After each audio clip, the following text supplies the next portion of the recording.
There he is. Hello. I see you so soon. You Oh, were. I was. Oh my gosh, it's the person that waved back when it wasn't about. See, here's what I do. I tell you. That would be totally me. I tell him I was waving to him, and then you both think I was waving. It works, as long as we don't talk to each other. Have you been waving? We're right here. That So. is a double wave. Yeah. All right, I start the recording. One wave for all. Oh, oops, I just pulled out the.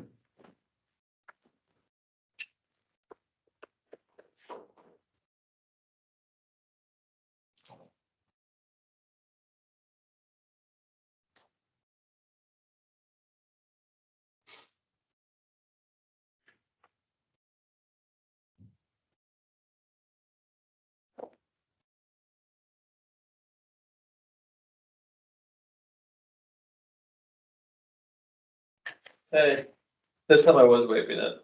I didn't like, nothing to see here.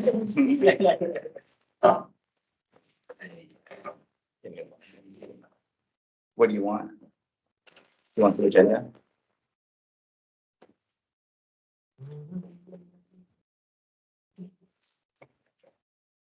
Stop, go answer me. Yeah. Well, I'm in the spot. I'm not in the meeting. I can go into the meeting and keep an eye on the chat if that helps. Okay. Right, your turn. An infinite feedback loop of my voice? No one wants that.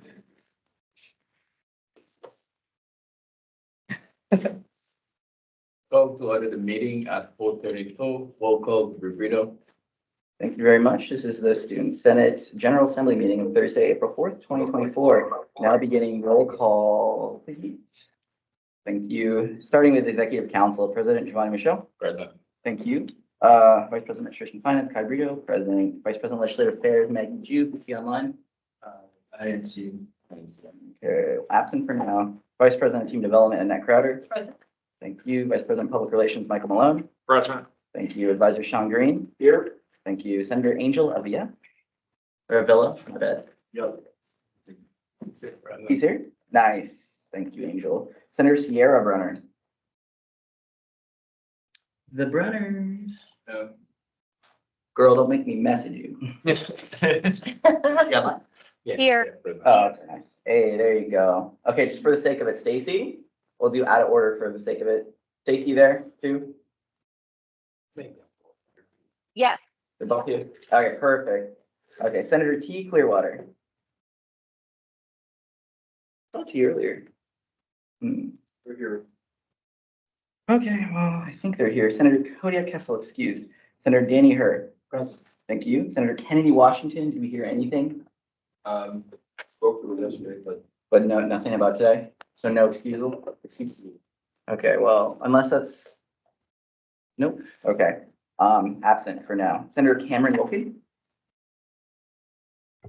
Present. thank you. Senator Katrina Willis, do we hear anything from Katrina? Yes. Was she online? Oh, perfect. Thank you. Okay, and with 1, 2, 3, 4, 5, 6, 7, 8. Yep, we do. Thank you. We do have quorum. thank you. And then a motion to approve the previous meeting. We don't have that. Yep. No, it's okay. I have my laptop. And then a motion to approve the minutes agenda. I will do it with the Senate. I'll second it. Okay. Any discussion? Well, yeah, we'll still do that. Senator Clearwater has her. Senator Clearwater, you have your hand raised.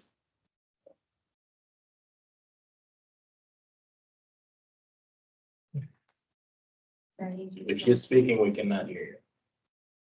I'm changing Maggie from. Oh, absent I'm to so late. sorry. I had mute on both. Yeah, no, I was originally holding my hand up for, making the motion. Okay. We have you present as late. Were you like reasonably late? Like, were you just like printing something out for Senate or something? Just team. Were you doing Me? some Senate related business? Yeah. What? Oh, did you just not hear me earlier? Oh, were you say you were here? Yeah. Okay, Yeah. gotcha. I'm changing you to present now. I didn't hear you. Okay. Everybody was in favor. Oh, Maggie, I see you have your hand raised. That's just. Are you voting or you have a question?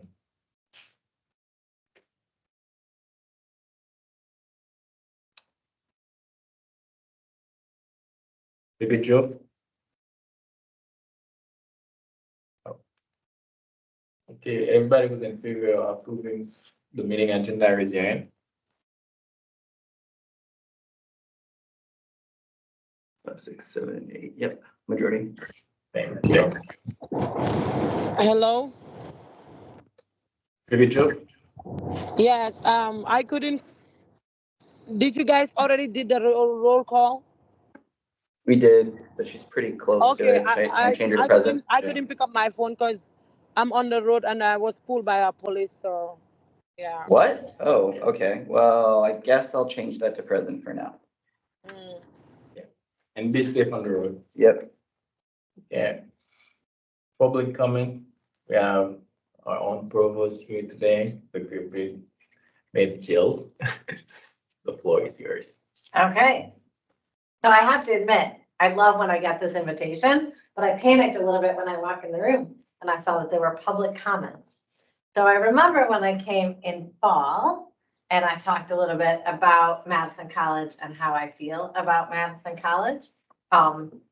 You've probably heard it 110 times now because I've been at this a year, that I believe in the magic of this place. And I describe it as that for a very specific reason, because it's able to take people. Are you okay? Danny, okay? Are you okay?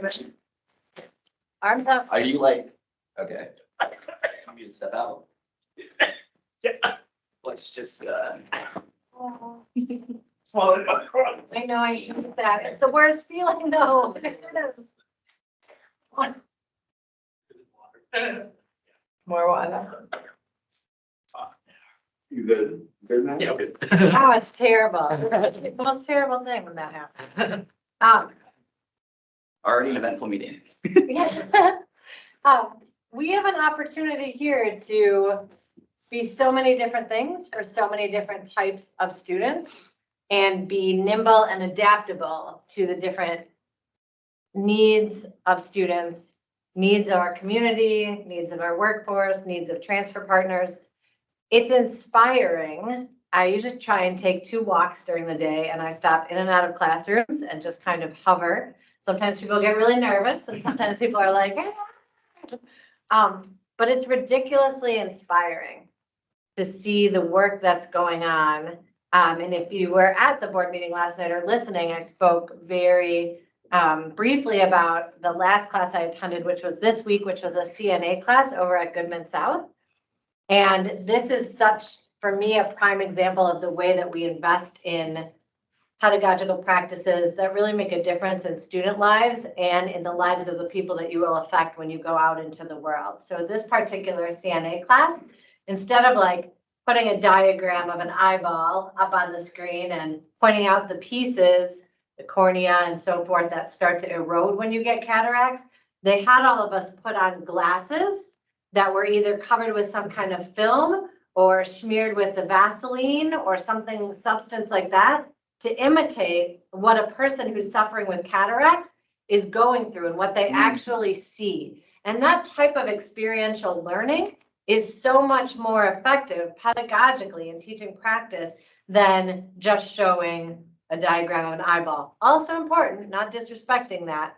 But now when those CNAs are working with patients and they can't pick up their pills and you have to be in the next 10 rooms at the same time and somebody's buzzer is going off and someone else is hollering for help, but you know that patient is trying the best they can to get those pills. They can't see them as clearly as we can see them. And that was just one example. We walked around with beans in our shoes. We tried to unwrap candy with our fingers taped together to simulate arthritis. And it really spoke to me as part of the culture that I feel we have at Madison College, and I want to continue to invest in and improve, of learning and teaching practices that really allow students to embody what they're learning, to see themselves in what they're learning, and to know how that learning will make a difference as they go forward. The other really fun part I remember about being here in the fall semester are the questions. So with all due respect to the leadership committee, is it okay if we do a question and answer? instead of 20 minutes of remarks. Nobody wants to hear us talk for 20 minutes. Tim already did today. I'm sorry, Dr. Casper already did today. My apologies. Yeah. Annette. Yeah. Oh, me? Who I Venmoed like 10 times because I wasn't sure I paid for my pins the right way. So I'm really glad that you brought up the CNA program. We were talking a lot about the, simulation that's Yeah. available within the college. And I guess I'm wondering, the possibilities of expanding that to other departments. I had mentioned at the SAB meeting that, as a human services student, to actually be able to, do a simulation with someone who, for example, has personality disorder or is schizophrenic, that those things would be useful for us as well, not just for the nursing students and EMT, from what I understand, are the two groups of students that are utilizing it. Yeah, that's a great point. And I am also a fan of both simulation and the virtual reality components that we have across from the CETO, which are pretty cool if you haven't checked those out. And that, right now, we're facing it's pricey, as you might imagine. So I don't want to, we're facing some fiscal challenges with it, but I also think one of the things that we need to do is hear from students like yourself and other students and community agencies, employers, and make sure that we're making fiscal decisions that are aligned with those priorities. So we will never have enough money to do everything we want to do. Education just won't, right? I would love to say that we will someday and every school of any kind will be funded fully. I don't know that that will happen, certainly not in my lifetime, but I'm old. So thinking about the need for simulation, the need as you expressed, or virtual reality, yeah, to advance fields other than just where we're using it is definitely something I can keep on the radar. It has been on the radar.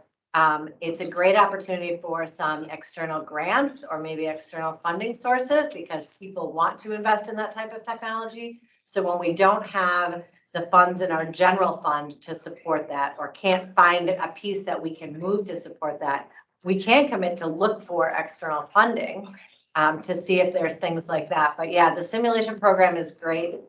And it definitely is one that is not growing as quickly as it could because of some fiscal situations. I'll just be honest with you about No, that. I appreciate that. And I do feel that external grants are probably the way to go. And the fact that the matching funds could be the funds that you guys are putting in would just make it go over so much easier. So I just wanted to make sure I brought that up because it was a big conversation within our SAB meeting. Nice. It's fascinating. Those simulation dummies and situations are fascinatingly creepy.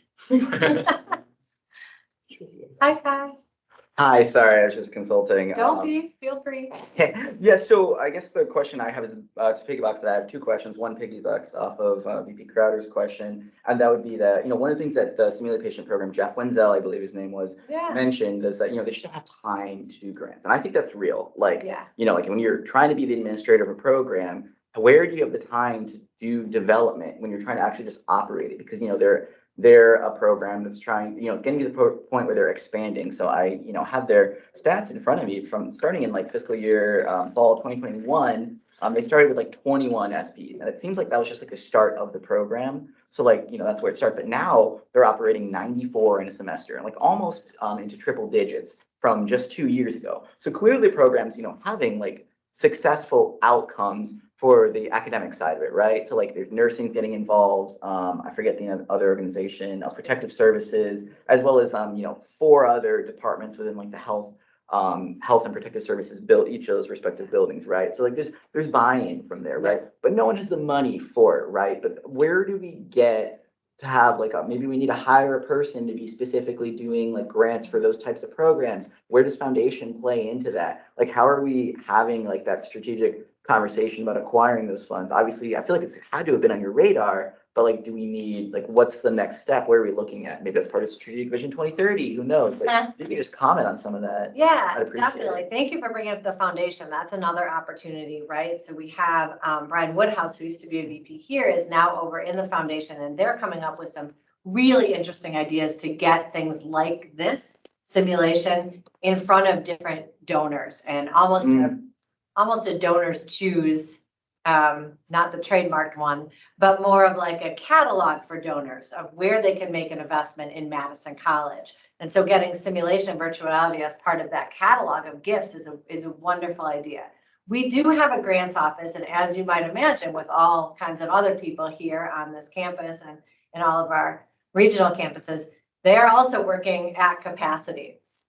However, what's exciting about simulation and virtual reality is that when we look at some of the big NSF grants and other grants that may lead themselves more to ESM work, technology work, IT work, we can carve out spaces within some of those larger grants to create simulation flow through dollars as a part of that initial grant. So if the grants office is aware that this is something they should keep their eye on when they're writing the grants that they're already writing, if they can fit it in somehow, that's a really sound strategy that I think we can use. Additionally, we just had a conversation at our last dean's meeting of getting the deans to agree on our top 3 to 5 strategic priorities for the grants office. As you might imagine, every time a dean or me, I'm guilty of it as well, because I often look for grants, especially nights when I'm having trouble sleeping. I'll just bring up grants.gov and I'll scroll through them all. So all of us are reaching out to the grants office saying like, hey, pick me, pick me, pick me, pick me. And so in a way, we want to be fair to our colleagues there, and academic affairs is talking about setting 3 to 5 strong grant priorities, getting those to the grants office so that they're able to respond in a timely manner. But I think keeping it on the radar as almost I don't want to say an add-on because it's more than that, but to get us through this time until we can write a grant just for it or take the simulation program and fund it in a different way, seeing if there's parts of the grants that are rising to the top, the big money coming out in technologies, the big money coming out in, there's a big radiography tech hub grant going out right now. And again, radiography, health field, can we work funding for simulation into some of those that are already being written? I think these are good like ideas, but I guess one thing, something that happened and was successful, like I asked you, Dr. Casper had once asked like, hey, where are we with the name and use policy? And you said, oh, okay, we're working on it. It should be coming next month. But I was like, no, I want something in writing. And, like once you got it in writing, everything was fine and it actually happened, right? I feel like maybe it was going to happen even if I didn't get anything in writing, but is there some place we can look to, like a notice being posted and saying like, here's the plan for this? So I think people, like, that's part of the transparency conversation, I think, saying like, okay, here's what we're planning. So everyone knows and everyone's like on the same page about what how things are moving forward. Because I think maybe like administration knows in their head what's happening, but for us who are just kind of like the little minions running around, like, you're directing us and having all these bigger picture plans happening, we don't know what's going on. So maybe we want to, have some input on that. It'll help make at least me feel like, okay, so if I wanted to have input, so I know this is what you're working on, and like we can hold you to it if it doesn't happen, or you can explain what happens if it didn't happen the way you said it would. That's like the thing I would like to see, more written documentation of where we're going. Yeah, I don't disagree with that at all. And I'm thinking where we can make that happen, perhaps SharePoint, perhaps coming back here. But I also want to take you to task on like, you all are not the little minions. You are the reasons why we are here and why we do the work that you do. What you're asking for is absolutely fair. And I agree. I think transparency is a big part from all levels, right? Really thinking about how even our deans, our associate deans, our faculty, our students, our program directors, our lab coordinators, if people were more in the know about what we were working on, transparency doesn't mean telling everyone what they want to hear. Transparency means here's what we're working on. And to your point, here's why it didn't go anywhere this month, but here's why it's still on the radar, right? Here's why, yes, we agree simulation should be a hot button topic. Here's the money we don't have for it. Here are the 3 places we're looking for it. Here's the 2 grants we didn't get and the 1 we did. Thinking about where that lives and how that happened is something that I wrote down and kind of tend to. I will put that on notice. But I think that would be maybe a coordinated conversation about how we communicate some of those initiatives with students. Yeah, just to be clear for everyone in the room, I do get upset when I don't get the things the way I think they should go, but obviously if you tell me why, I'll let go, I'll yield, I'll, be the team player and move on towards that. It's Yeah, so what is much the phrase easier. that we use often? I disagree and commit, like. Yeah, so like I don't mind doing something that I didn't initially agree with if you explain to me why it is, because I just want everyone to be upfront about their exact intentions, because I am always like that, so. Yeah, thank you. Recording. I make a motion to extend the time by 6 minutes. Second that. Any discussion?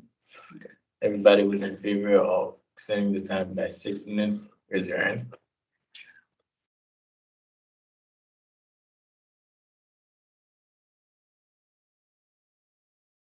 One, two, three, four, five, six, seven, there we go.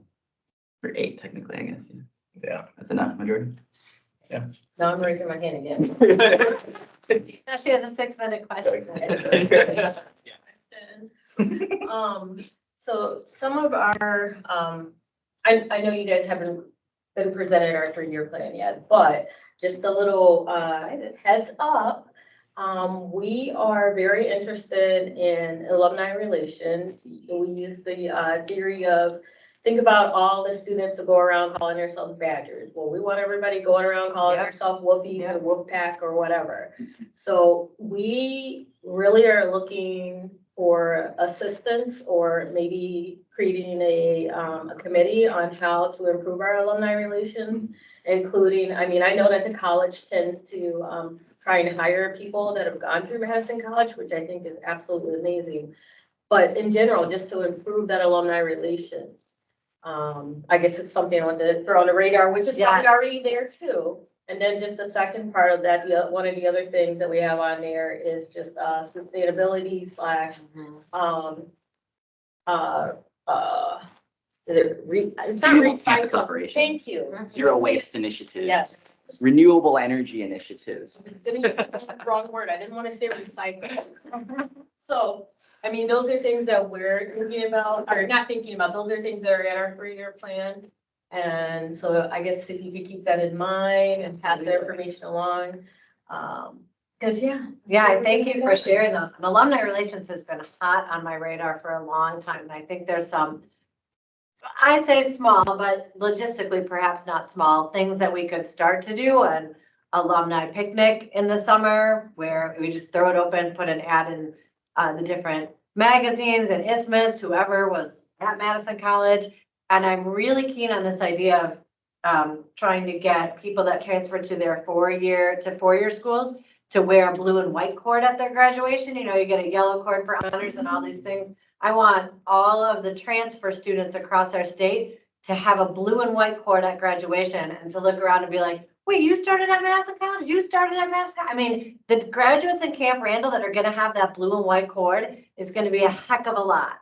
And no disrespect to all the other UW institutions, private institutions, anywhere in the country, right? You're at the Harvard graduation with your blue and white cord on, more power to you.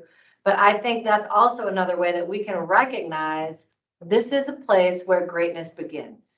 This is a place where greatness begins. So thinking about some small moves that we can make to sort of grassroots alumni movement, right? To get people, because it happens everywhere. You're out somewhere, you're at the dentist, you're getting your oil change, you're visiting an interior decorator, you're going to find a Madison College grad. I mean, it's we went awesome. to the Capitol and we met a senator that was a Madison College grad. Right. And I was like, Cool. well, I've never seen this senator at the college speaking. And I was like, that's such a bummer. I thought to myself, but There's also, people, I saw a different state did just like Madison College Day. So if you were a graduate of Madison College, whatever, you wear blue that day, or you wear any Madison College swag you have wherever you are, whatever job you're at. It's just Madison College Day. Alumni Day, if you went there, sport the colors for that day. And it will just, I think about, these are small things, but things that will start to draw some more attention to alumni. I love that. And Zero Campus, I'm all in. I don't have the scientific brain to make it happen, but I'll mop your brow while you do the equation.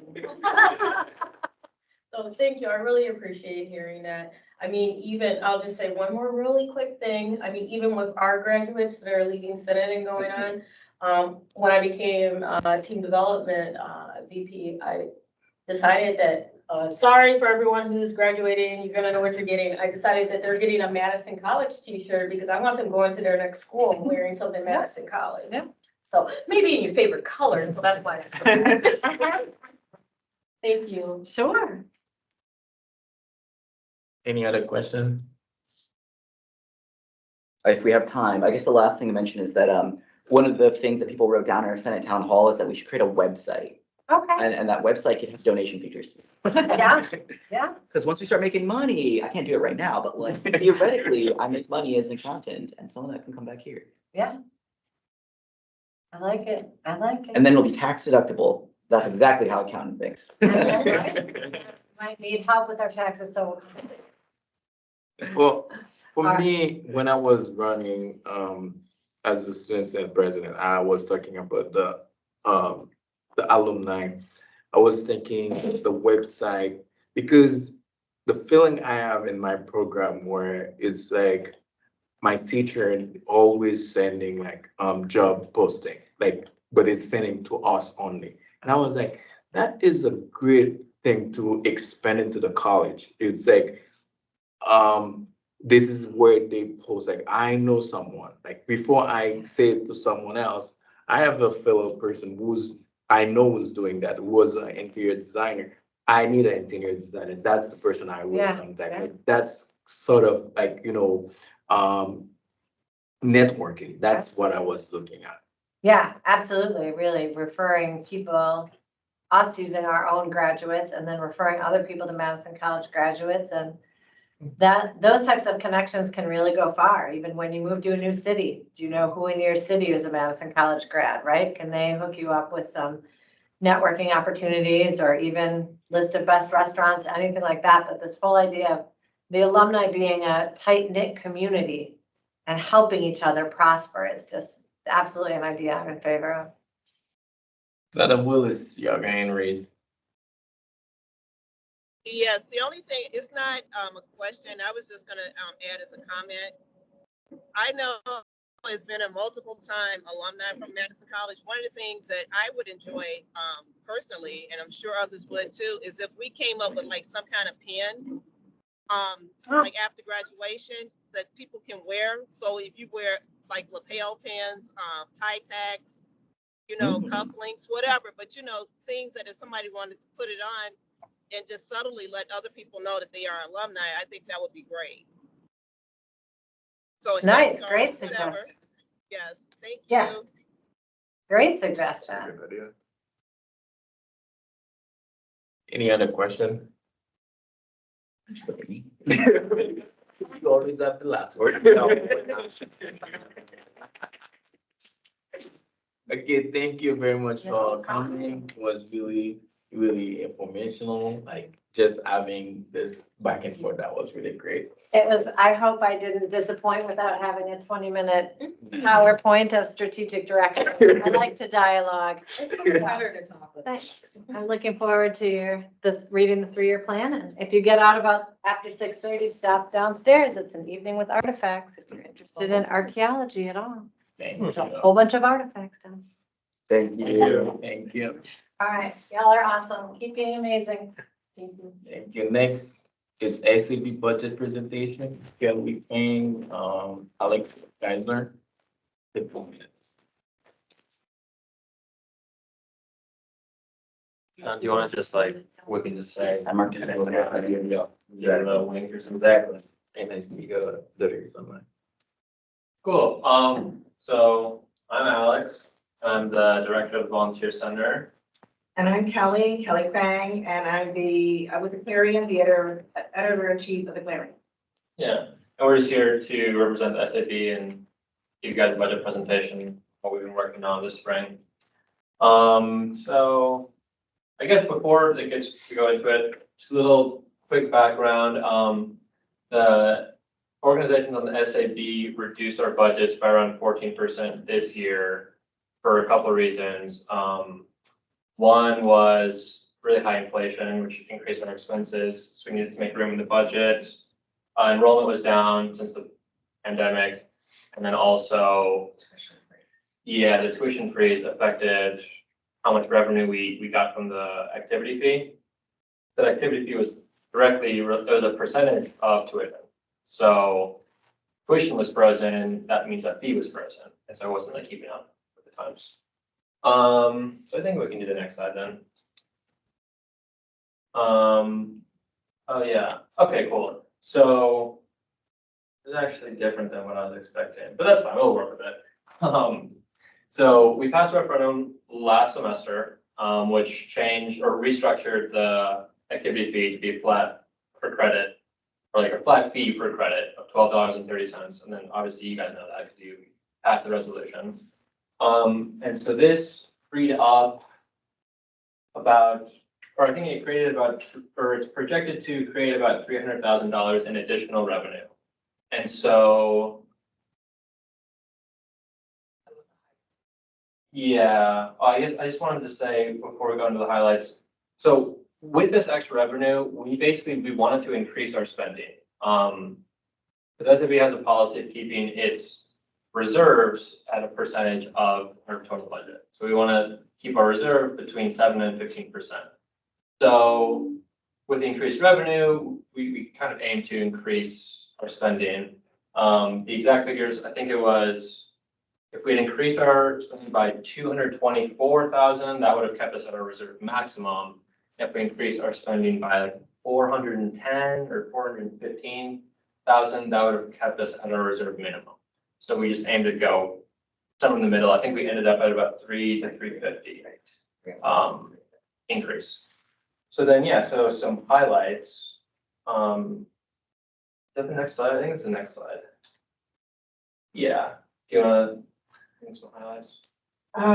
So we want to talk about some of the highlights that have come from the student budgets. And one of the highlights Alex will talk about is the volunteer center.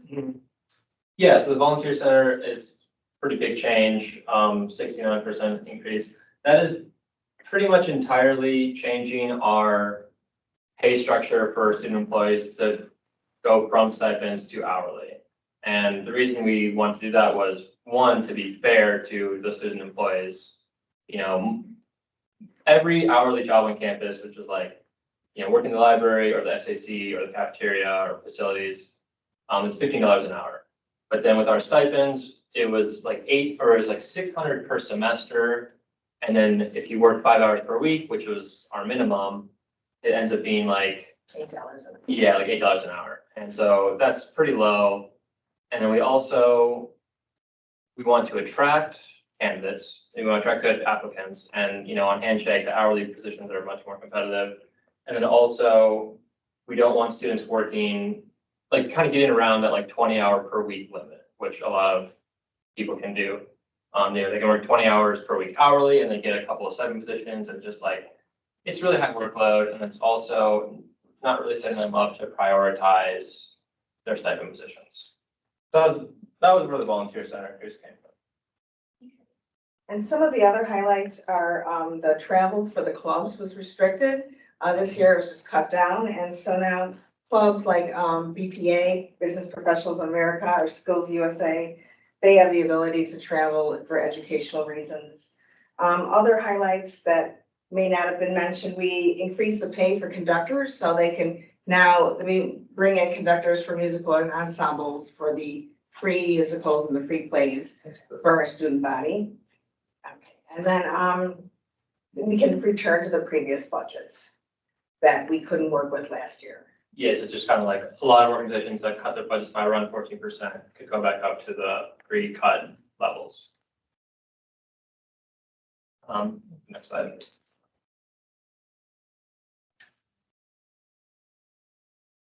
So this also helps the supported salaries. So we were able to change that. And with that, we can support the salaries with a new advisor, which would be about $100,000 or $110,000. We're also going to extend Pang's position and Denise's position. So regional position and then the health educator position, we can extend it to 12 months instead of 10 months. So we could also hire Coach Phi. This will be a full-time coach. We've previously only had 2 part-time coaches. So with him, there'd be a little bit more unity. He's in charge of two part-time positions now, intramurals, and he's also teaching physical education. So, and then also in part of that salary will be the fringe benefits. So we can kind of reset and reset some of the stuff, and we can also extend it to some of our salary staff. Next one. This also covers commuter services, which is a huge part of Madison College. That commuter services is just not a bus pass. It's the metro, it's the shuttle, it's B-Cycle. And then it also gives us some funds to pay the transportation analyst, and that her name is Jackie. So those funds will cover that. It'll also cover the regional campuses. So when we say regional campuses, we mean a little bit of paying salary, also paying travel from campus to campus. And also it will take care of a lot of the events that happen at the regional campuses. And that, of course, is the health clinic, and that's $125,000, and that's general, the general immunizations, checkups, things along that line. Next one. Yeah, any questions? Question. I guess this is for, on behalf of Danny. Danny wanted to know what the difference was. So I read in your document, you asked the question, what's the difference between the four media organizations, so student publications, Yahara Journal, Clarion, and then broadcasting? Why are they four separate budgets? So I just want to get a chance to get your question out there. So at some point, the students decided on the separate budgets, and the students just looked at it as four separate groups. So when you think about it, the journalism is straight newspaper writing. We're not creative. We write about the news. Yahara is almost entertainment. It's the poetry, and then they also do open mic positions, open mic nights. They also print that huge book at the end of the year. And this year, I think they had doubled the number of people that enter the contest. So that's more of a creative thing. Then we have the broadcasting, and that's a public broadcasting. And when they made it public, their music license fees were shortened. And then there's the student publications, and that's the calendar. And again, that's a completely separate event that's taken care of in the summer and, you know, organized, and pictures and content put into it. So that's where they decided to do it. Any other question?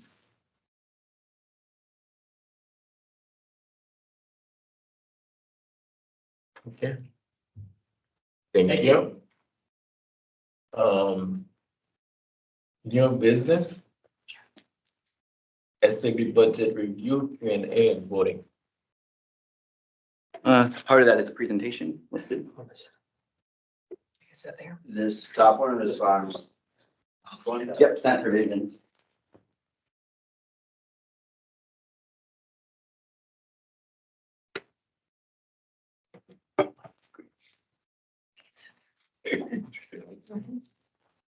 And you're gonna sit there, okay, gotcha. I just want to move up. No, I'm just sitting there, so I'll just sit here. So this is the start of our budget review. So they presented the SAB budget, right? And now it's our chance to, after everything we've learned, take some questions. But you know, obviously when we, okay, we'll just go into it. So this is the budget. Next slide, please, and thank you. So we had our meeting last week at 03:29. Sorry, this was made at really last minute, sent at 3 a.m. in the morning. So my apologies for that. But we had our meeting last Friday, March 29th. At that meeting, we actually had a very split line decision to pass the budget. So there was a motion made by Senate and carried out by 4 members of the SAB, and then 4 members opposed the motion to reduce the funding by a certain amount. We'll get into the amount later, but that was a discussion over community and outreach funding from Performing Arts Leadership. So in that discussion of our president, he gave the advice that we need to look at things from a broader picture and not just be focused and honed in on like one budget's organization. And that's fair. So today's pitch is a broader discussion about how community outreach funding should be used overall from all organizations to the SAB. And but there is a special focus on the simulated patient program, because our main issues with why we even brought this up is because students are not getting enough beneficial experience provided by the program for the price of our financial investment. We'll get into the number right now, but the main idea is that you know, VP Crowder had is that current students and alumni network should be balanced with community members. We'll get into who is being funded by this later. And then I think there's just fundamental point to make. We talked about precedent that day. And I think precedent was created when this academic program reached out to SAB for funding to begin with, because academic programs are traditionally not funded by student activity fees. And that was an exception that was made. And you'll see later on how those costs are increasing over time from it, and you're not seeing the benefits. So next slide, please. So this is the details. Powell requested $14,000 to fund the activities of the Simulated Patient Program. You can kind of see here how it's outlined. So the total expenses from the budget request is $14,000 here. The individual line items are contract service, which is what's being given directly to the Simulated Patient Program, and then $2,400 set aside specifically for students. So in effectiveness, what's not being used specifically for students is $11,600. And this is the unrestricted funds too there. So this is how they're supposed to be spending that. And there's penalties written into the bylaws if they don't do that. But generally, if you run close around that, no one really bats an eye unless it's, egregiously different from what you suggested. But in spring 2023, out of the 19 participants of that semester, none were students. There were 3 MC staff. There was a 4th person that was involved, but they chose not to get paid. So we don't need to worry about that extra person. But overall, they have made some progress. But again, they started making those requests in 2021 to be funded. In the 2.5 years that they've been funded by this program, they've only had 3 students participating, and that's last semester, or this current semester that we're in now. I find that to be honestly appalling that they're making requests for this program, they're not involving students in it. And especially when we have these ideas to have people involved in it, it's not like there's not opportunities to do that. And you'll see in the future, in future slides, how different organizations are actually making use of funds they're not even getting from us. So we'll see that later. And you'll see here that investments from other programs, not nearly high. Nursing made an investment of $1,000, and they're the people that are benefiting from it the most. And so is Protective Services. They're giving slightly more, but we're giving $14,000 total for it. But if you want to think of it this way, $12,000, we're giving 6 times the amount of Protective Services and almost 12 times the amount as nursing. And those are the programs that benefit the most from it. When we only have 3 students participating and potentially 4 next year, I think that's quite inequitable. Next slide, please.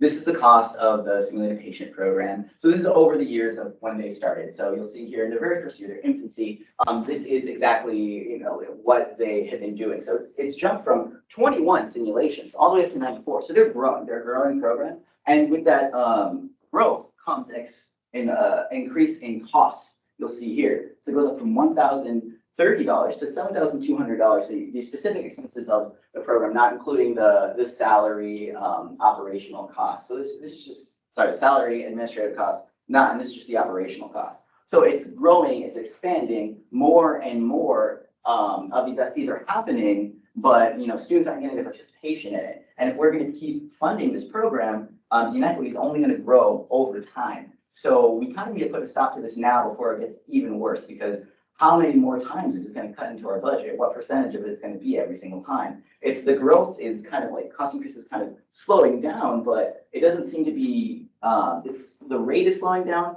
but the fact that it's still increasing every single year, that's not stopping. And I don't think it will, because like Dr. Giles said, this is just a program that's looking to expand, and they kind of see SAB funds as a treasure trove to be able to do that. Next slide.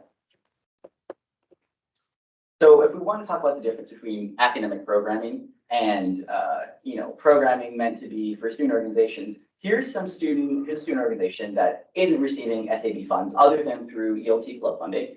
The Fitness, Recreation, and Wellness Management Club has an associate degree, but it's also its own club. And a lot of organizations do that, and we're going to go through many of them throughout this slide right now. So you'll see what they're doing here. I mean, they're supporting a charitable campaign. They're doing student outreach where they can do some types of like volunteer philanthropy, going out with students to do that. They're working with bringing in coaches there and teaching them how to be successful in their coaching program, because this is to teach you how to be a physical fitness coach for many different types of people. And also bringing in community speakers. Betty Guerrero is both a Latin line dancer, singer, and also a fitness professional. And she's also from Puerto Rico. So they're covering the diversity aspects of that. And the only funding they're getting is from the club funding that they made for all these students. They're not, if we ask them to take $10,000, I imagine they'd say yes immediately to that because they're doing things with it. They're going to conferences. I didn't put, there was enough room for it, but they made an effort to take 21 students to a conference here in Madison about recreation, wellness, and health. And it fits the mission of their organization. And if we give them $10,000, I think that they would be very effective with how many students that they're able to target. Certainly more in all of these pictures, you see more than 3 students. And they've been going for longer than 2 years. So I just think that this is an example of if we gave another organization money, maybe they would actually be better. And I think we need to hold people to higher standards. Next slide. This is RISE.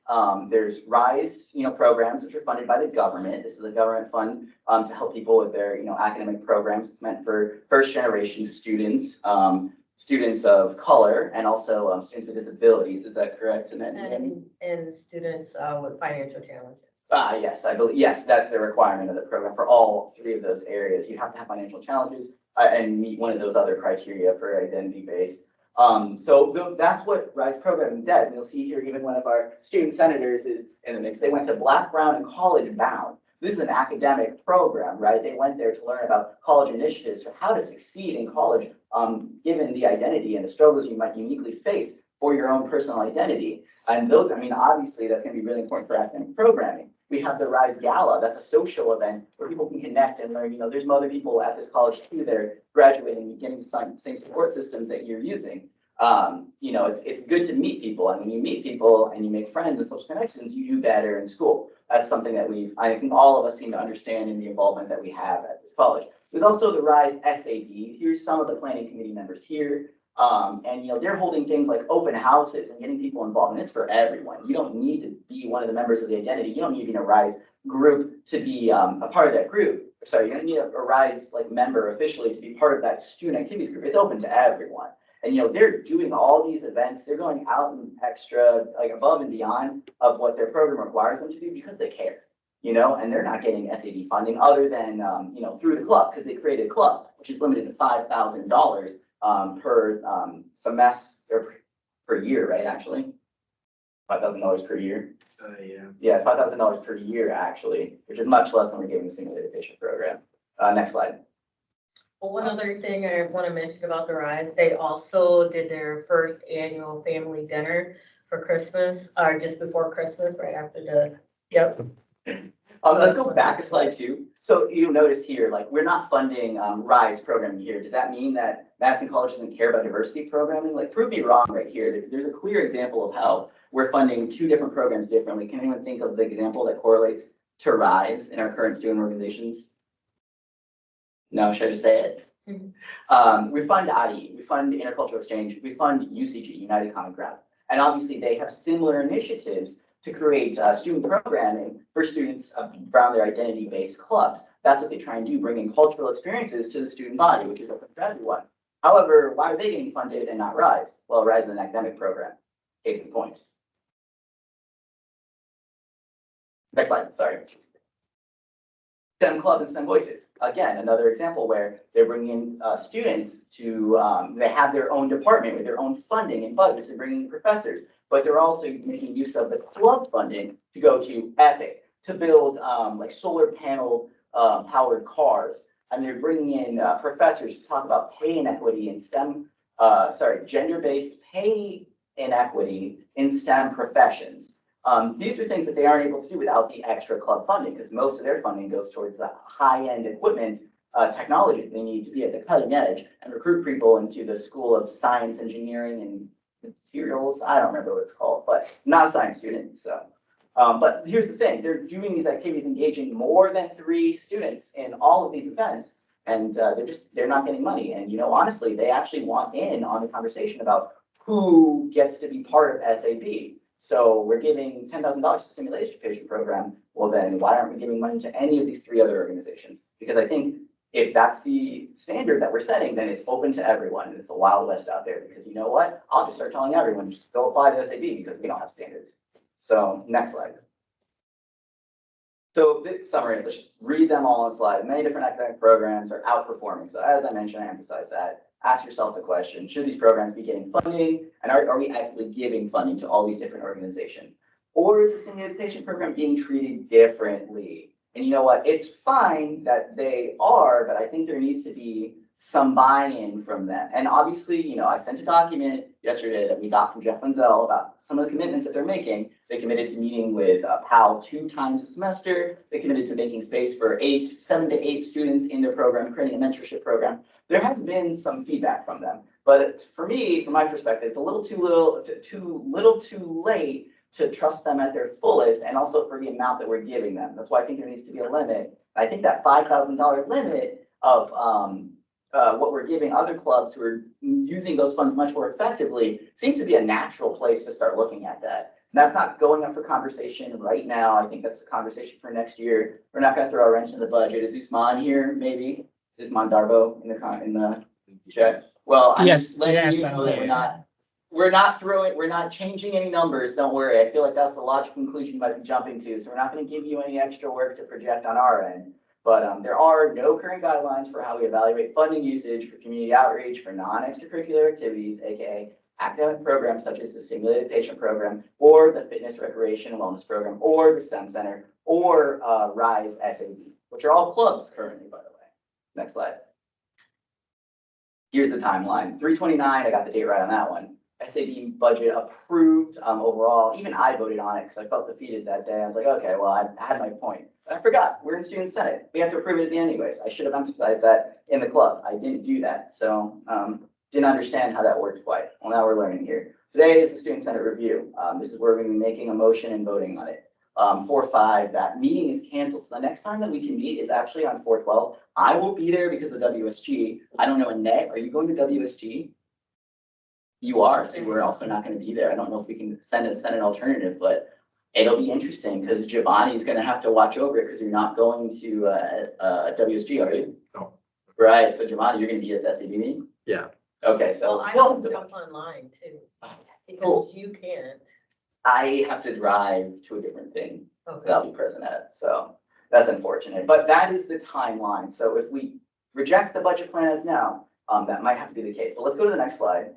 Here is the motion I wanted to set on. Before we read that, Dr. Casper, Ellie in the room, Sean, and Usman, maybe you know this. Can we pass a Senate? Can we provisionally pass the budget with a contingency that you know, the SAB creates commitment to create formal standardized guidelines? Are we allowed to do that, or do we have to send it back to them as a rejection? So I'd like to pass it today with that provision. So if they commit, then basically all SAB needs to do is fulfill what we mandate to them, and then it'll be approved. So if we just have that conversation, then boom, on the 12th, it's approved. We don't need to drag it out anymore because that's what we want. Correct. So I'm just, procedurally, this is unique. So I love giving you situations. That's everybody saying that. So if the Senate were to reject the budget and direct the SAB to take the action that they're recommending, and the SAB decided not to take that action. Then it wouldn't be approved, the budget. Correct. And then what happens?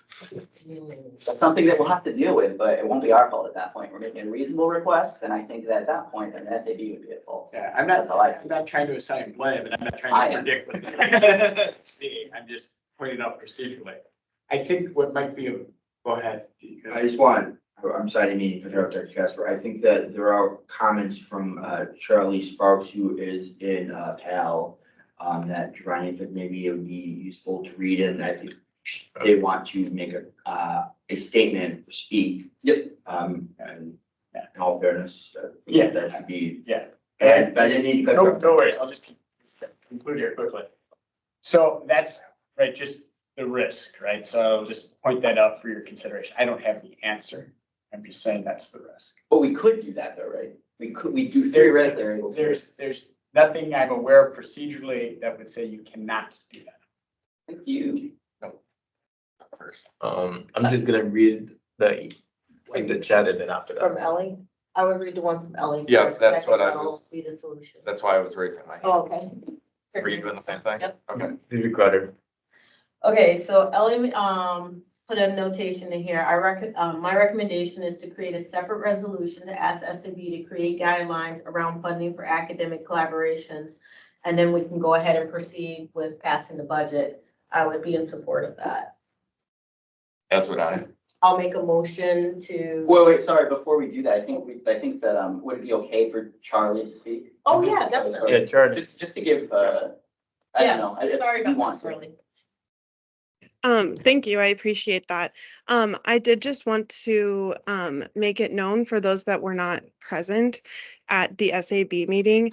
This was a lengthy discussion that took place over multiple meetings, and there are some details that are being left out. For example, this is a rolling budget, so whatever we do not spend in the way that it's allocated, if that were to be the case, it would just roll over. So that would be funds that we would not have to ask for next year. Additionally, and I think more importantly, is that Performing Arts Leadership has already been asked to and agreed to coming up with goals to reach, not just goals, but things that will happen for this program, involving alumni as well as student participation in the standardized patient program. Another really important thing to note here is that Performing Arts Leadership for an entire year did not have a leader. They were just floating out and about in space, and that was shortly after this program was first introduced. So we have someone now, we have the wonderful Karen Sari, and this past academic year has been about rebuilding and restructuring. And so just within the last few months of focusing on the standardized patient program, we've gone from having 0 students participating to 3 students participating, which may not seem like much. However, considering all of the aspects that go into performing arts leadership and the small amount of time that we've been able to make adjustments to improve student participation, we have already been taking visible steps towards these goals. So there's really no, that's just to alleviate some of the apparent distrust that we have somehow gotten over time. So I just wanted to make all of those points very clear. And if anybody has any questions, like I said, I don't have numbers. I've only been a student here for a little over a year. I don't have all of the answers, but I do have some, and I might be able to answer some if you have any. Charlie, I just want to immediately respond and say, number one, I don't think that your program is doing anything bad. I think that your program is actually the victim here because you're making the ask for them. And I think that they should be getting the funding from elsewhere because I do think that you're doing valuable work. I think there should be funding available for it. I think we should fund students for it. I think we definitely should have there's $2,400 set aside for students to be paid for it. I would love to see more students involved. That they've made, so to be clear, the SP program, they made a commitment to, next year, they want to see if they can bring it up to 7 to 8 students. They want to create space for that. So I tried to send out the documents, but I didn't emphasize in the presentation, my bad, because I have my viewpoints and I'm glad you're here to balance me. But those are things that we want to see, but I do still think there needs to be written guidelines about it because like I said, you're right, it does create a slippery slope for those other programs because to be fair, on the basis of how that's being funded, that extra program, how it's currently being funded, just have those unrestricted funds of almost $12,000. Shouldn't other clubs be getting about $10,000? Because so many other places could be using that money. And I don't know, they're already doing it without that extra funding. That's how I see it. I'll give you credit. All right, Yeah. so I have, You just want to point out that Usman has the same base. oh, sorry. Hold on a second. You said someone has their name. Usman, did you want to speak? Should I say something about the budget? I'm just want to share something about the SAB budget quick. That has not been out here. So my name is Usman Dabo. I'm a budget and policy analyst and responsible for SAB budget development and then the analyst. So what I want to outline is about the current budget, the requested budget that SAB put in. So with the increase in projections for SAB revenue basically the expenses, the SAB balance that are retained earning will be increased from like more than 15%. So SAB has a bylaw, they have their reserve between 7 to 15, but with this budget and their balance, this will put their balance in 18%. So if some cuts happen, that means like your reserve will go over 18% again. I would just want to throw that out there so to guide you. Immediate response to that, we're not cutting anything. This proposal doesn't cut Okay. anything. Numbers don't change at all. All this does is put guidelines on how we routes for next year. This budget is, as Senate sees it, we're not changing any numerical values. Your office and PAL for the next year are good. We're not recommending it be cut at all at this point. Thank you. Yep. Okay, so first of all, I'm gonna just let everyone know that I'm gonna be making two motions. One is gonna be to approve the budget as is, and I hope someone will second. The second one will be that we, to make a formal motion and let everyone know that we are going to be creating, recommending that SAB create guidelines around funding when it comes to academic collaborations, as Ellie has recommended, which is a very good way of handling this. So I make a motion to pass the SAB budget in the amount that is listed. Okay, any second? Senator, a second, okay. Any discussion? No, wait, hold on. Senator Willis, you have your hand raised. Oh, no, I was gonna, second the motion, but never mind. Okay, Senator Air already second the motion. Okay, any discussion? Yeah, I guess, what was your reasoning for it? I think they should be tied together. I think it should be a contingency, because there's no guarantee if we just pass it, I understand. no one has to do anything in response to it. I think the problem here is that, if I'm understanding the guidelines correctly, we can only, either pass it or, say no and then send it back. But we have, I feel like it'll have, I'll just say this, I feel like it'll have stronger teeth if we are basically creating a resolution saying this is what we're looking for going forward, just like we did with the resolution for the voting policy. So I'm thinking along that same lines. Well, in my view, we're giving them the thing already, because basically the power that we have is that we don't have to approve the budget. And now that's the leverage we're holding. We're kind of giving up that And leverage. Okay. Can I say one more Yeah. thing first? And I understand that, and yes and no. You know what, you and I usually agree on things in Sure. the end at some point. But just think about the voting thing and how we put teeth in voting. This would be the same thing. You see? Would it? Exactly. It would be, Leave him alone. because we made it where they wouldn't be able to just pass something and not do any work to get it done. But that We happens. don't have to pass the budget next year when we've made guidelines saying that you need to do Okay. this.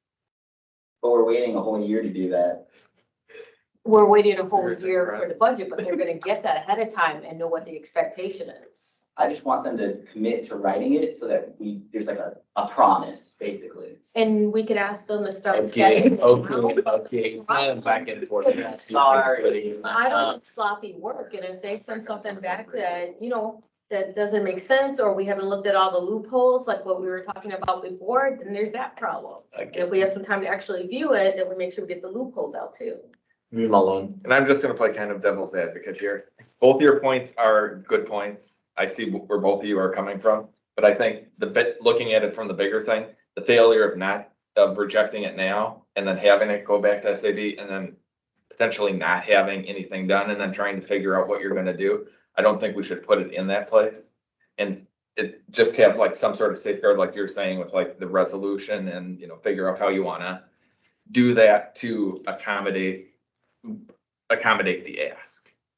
Senator Air. Yeah, I think it's a little bit, it's not extreme, but, this is basically focused on a single, aspect of the SAB budget, and it's like, what's that called? Not endangering, but like, it's overlooking all the other, like, all the budget, yeah, like the 99% that we do agree, and just a single sort of, a program that we have an issue with. Yeah. Senator Willis, and then after that, you can go. Senator Willis. Okay, so I too will sort of come in the middle, and I'm gonna say this. first of all, I believe we should trust the director of student life. If she's recommending that we pass it and do a resolution, then that's the course we should pursue. However, in support of VP Brito, my thing would be, why not table it? Go back to them and actually at the next meeting, see if that can be the adjustments we made up front, and then bring it back to Student Senate thereafter. I really like that, actually.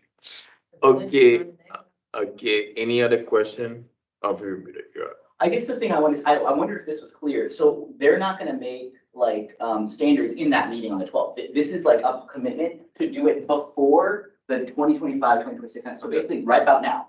They just have to get it approved right now, next year, like 1 year from now. We're making them make a promise that in 1 year, you will add those guidelines to SAP bylaws. So we're just making them make that promise, like, yes, we commit to doing something in the future. And that's the tease, because basically it's the same thing, except this is basically like well, you didn't commit to that promise that you promised. Now we have a reason to be mad at you for it.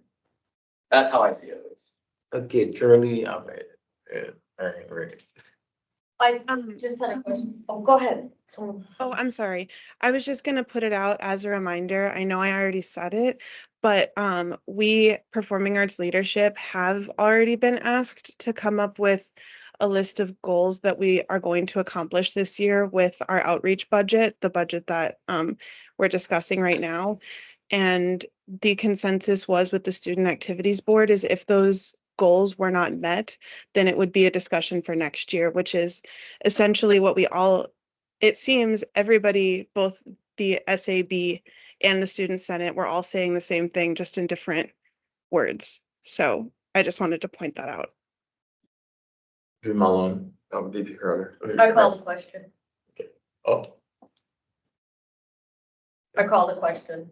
I want to do a vote on the current motion on the floor. okay. What is the current motion?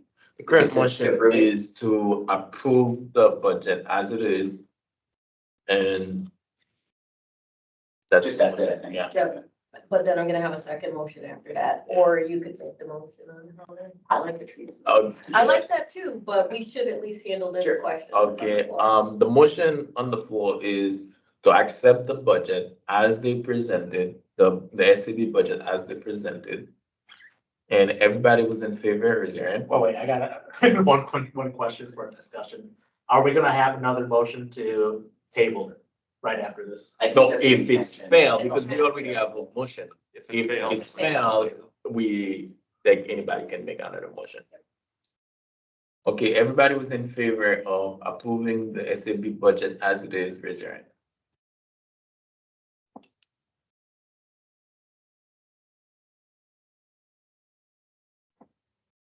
Everybody was against it, raise your hand.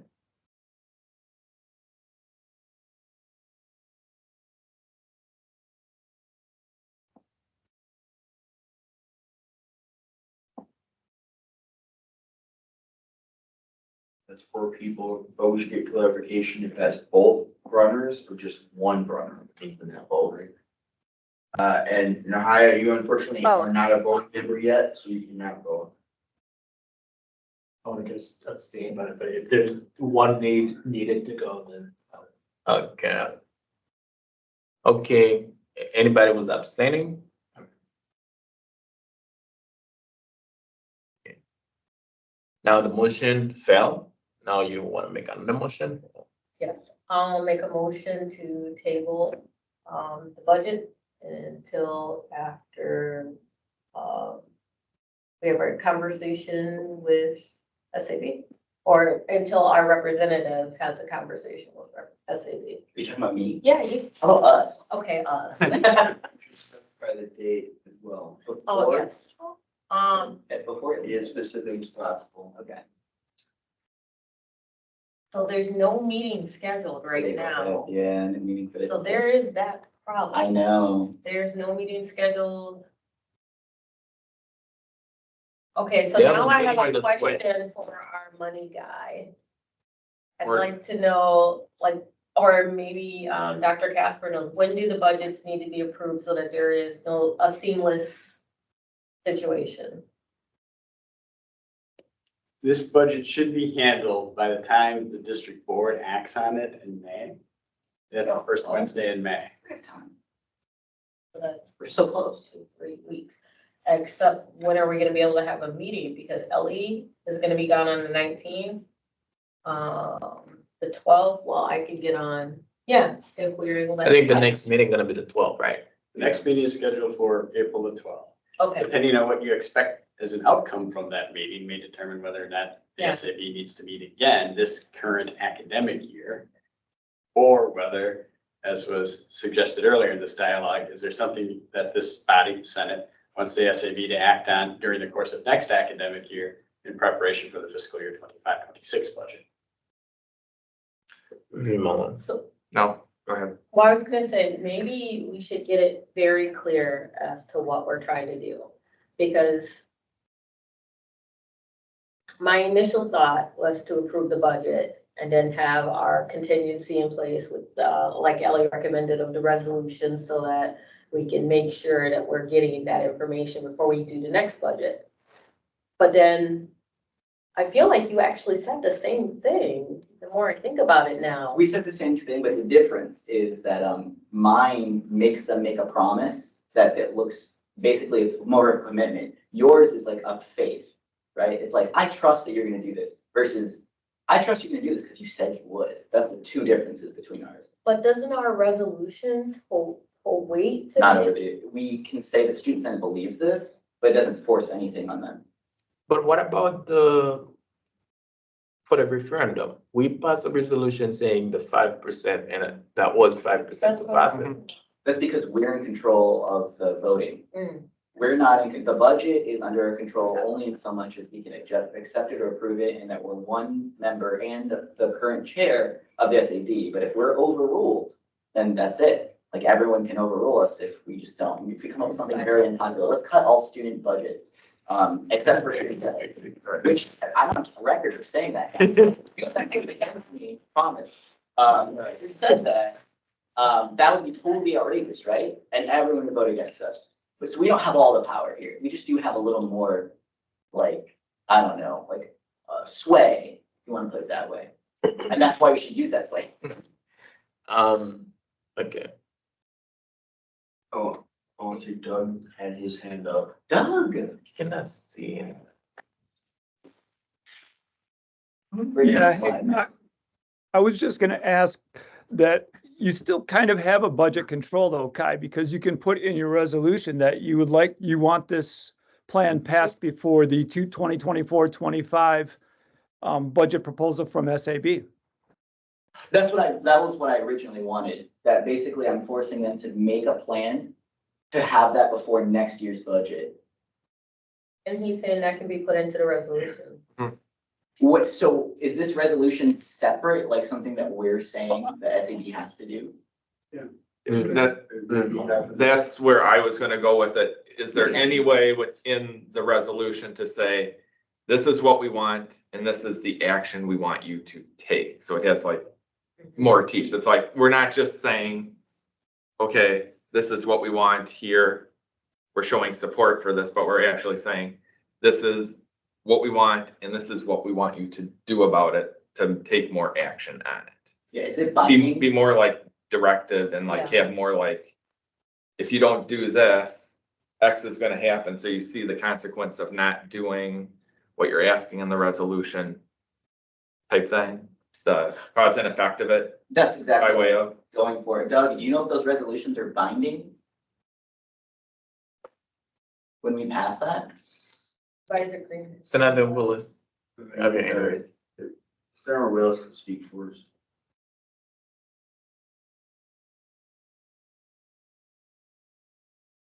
Senator Willis. My position is this, you know, for VP Brito and VP Crowder, you all are aware who actually sits in the SAB board. Reach out to them before the April 12th meeting. Let them know what it is that you desire, the conversation you're trying to have, and why it is now being paused in Student Senate. before, we don't want to vote on it until we actually have some kind of confirmation that somebody is actually going to do something. So then meet with them before the meeting, give them the information, and then ask to be put on the agenda so you all can actually get that taken care of. Come back to us the following Thursday, we get it taken care of. That sounds good and well, but I just think that, so we're actually have our WSG meeting by the next time the SAB meeting meets. So Annette will be there. But if part of VP it. Crowder can act, but Kai, I'm sorry, but VP Crowder is willing to be present virtually at that meeting. So that if she does that, then one of the two of you are actually present and actually can have a conversation. But if you talk about it before the 12th, then it gives them the opportunity to reject what we're requesting or accept it and get back to you. So that following week, we can go ahead and vote on it based on what they actually, how they respond to it. If that's what you all feel needs to be the hang up right now, was all I was saying. Advisor Green and then that, Director L. One, I'm gonna say that you guys are way over time. But I will say that the resolution can be as specific as you need it to be if that's what you believe and behalf of the student body. I mean, as me and VP Carter were talking earlier, looking through all of the past resolutions of that Senate has done, I can say that without doubt, I've seen some pretty specific ones that Senate has made. I think that, and the resolution holds a lot more weight than you think it does. But I think that it's getting the territory of if the, I don't think there should really be any territory about saying if you don't do this, then this is going to happen. Again, just advising you, I think that that's really against what the Senate is about, just saying, and that there's better ways to express and get your point across with finding solutions, not that work for everybody. Think about that. Director Ellie. Can you hear me okay? I had joined from my phone. Yeah, we can hear you. So I just wanted to say that the way that the Student Activities Board comes up with their agendas is set by three folks who are in this meeting right now. So Dr. Casper is one of the co-chairs, the Senate President, future Senate President, Brito, is here, and myself as the Director of Student Life. So I just wanted to say that we, the three of us, would take a resolution from Senate seriously and make sure that that is on the agenda for next year. So I don't quite understand the concern that this would get lost somehow, because we're in the conversation and there's, I think, a pretty natural transition that's going to happen with Kai coming into that role. Okay. Senator Aaron. Can I just extend it for 5 minutes? I have a question right now. Okay. Second. I'll second that, and Yeah, any discussion? Everybody was in favor of extending the 5 minute, raise your hand. If it's majority, you don't need to take anyone else. Simple majority pass. Is it 7? You have 3 in line. 3 in line. Yep, that's enough. Don't need to ask the rest. Yeah, yeah. Okay, your question. So like, what happens if we table it and they have the same exact,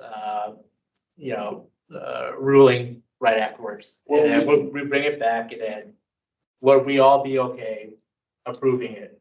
I think after the first time it would be fine, but we have an opportunity right now to ask 2 members of the SAB who originally voted against our proposal. What do you two think?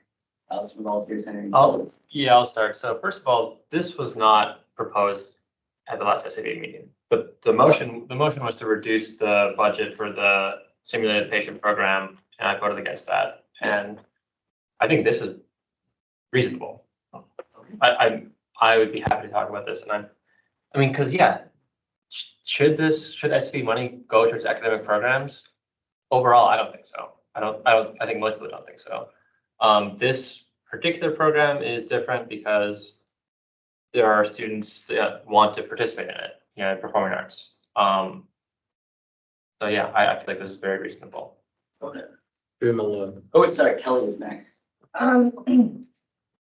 I think that in many ways, we're just sort of going in circles next fall if we do this, and we're putting the SAB energy into what motivated all of this was one program, but that one program is kind of a flagship program in the state. They're the biggest program out of all the two-year colleges, and they're the only one out of the WCTS system that's doing it. And University of Wisconsin-Madison consults them. So in many ways, this is becoming like the extended reality program, where it's kind of a way to separate the school from the other technical colleges. So I understand that, but I see a lot of merit as to the SAB money going into that, because it's almost like they've gone from 50 to 300 in, just 1 or 2 years. And that 300 is going to go maybe to a lot more, but it's a way of separating the school from the others. So if we do all these guidelines, I just think we're going into circles, because this program motivated it all when this in fact is an outstanding program. Yeah, I do agree, by the way. The program Right, itself right. is But I guess the money going into that, as it is, the nursing program's giving them 1,000. DEI is giving them some money, but they weren't able to give us that. It was DEI, nursing, and then the protective services. So I think over time, it looks like, from what Jeff said and what I've learned, is that more money will go from those programs, and perhaps the SAB funding could get reduced that way. But I think this is all motivated by one program. If you look at it kind of holistically, it may not be the program that motivates. It should not be the program that makes us think of it. And plus, they're not, one of the reasons they're going to PAL is because they're not their own program. You know what I'm saying? They're not a degree. They're just the simulated program. It's called program, but we don't get a degree from that. So they have to go somewhere for their funds. Malone and then Carter. I guess my only thing is, so number one, are we tabling it? And number two, are we still sticking the resolution aspect into it to still have our voice heard on it? Drew Carter. I make a motion to withdraw my motion to table. Okay. You don't need to, you can just withdraw your motion table. Okay. Now, just to be, I always don't want to take party, but today I'm gonna try it. Last time at ACB, I voted against the motion because the same thing Kaiser said is like, we were talking about decreasing someone else's budget. That is why I say, like, this is a dangerous precedent. We don't want to do that, because if we saying, oh, like a group decide to make their budget and we decide, oh, they don't know what they're talking about, this is what we need to give them. Like, I didn't want that to happen. But the motion as it is, like, to look over community outreach, like, for me, if that was the motion you bring like last SAB, I will vote for it. And I think everybody will vote for it, because they should have guideline. Like, I think the issue with that is you thinking is like, it's an academic program. It's not really like a student activity. Like, it shouldn't be funded by student activity. And the other thing I want to say is,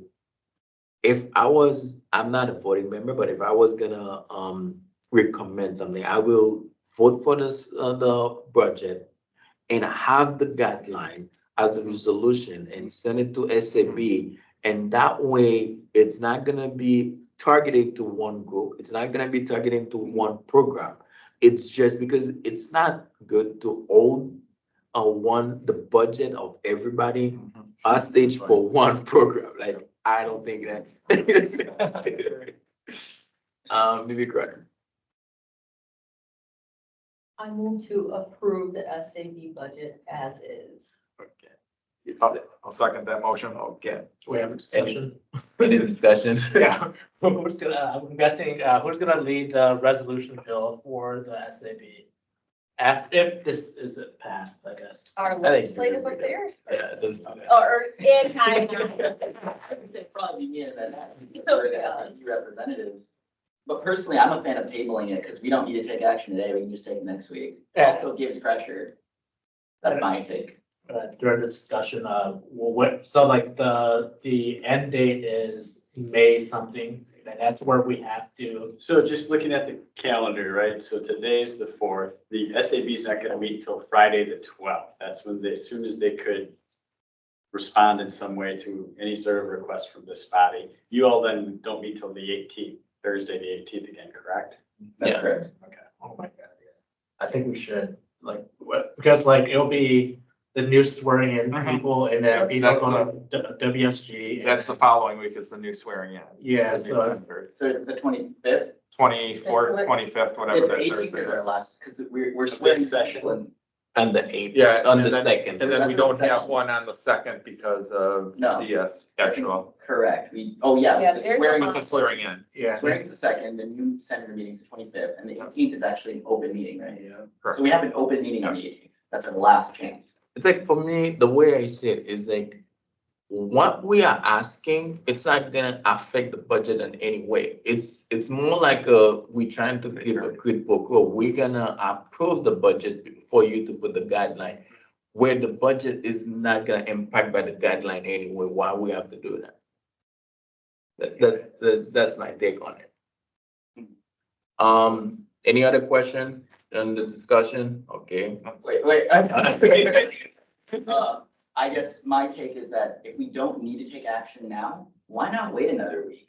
I think that that is better for us, because then it's not passed by the time the next meeting is, and then because basically, if there's no buy-in to have the discussion, people can just say, we don't want to talk about it, because it doesn't matter, let's just pass the budget. I really think that that's the danger of what happens if we pass the budget now, because then people go, oh, we don't want to deal with this, and we have to have another meeting. So you know what people will do to get out of meetings? People will move heaven and earth, split seas.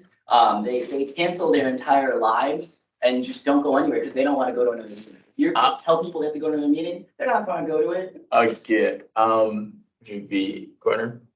Okay, so you probably didn't see this, Kai, but I agree with Ellie. To be fair, if we went ahead and approved it now, we would just be having faith in you to make sure. Like, claims my ego.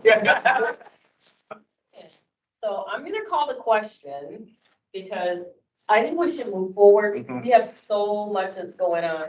And not only do we have our stuff, we have the NASA stuff, we have the BSU stuff. It's gonna get busy. You called the question, right? Yes. Everybody was in favor of the motion as we approve the budget as is. Raise your hand.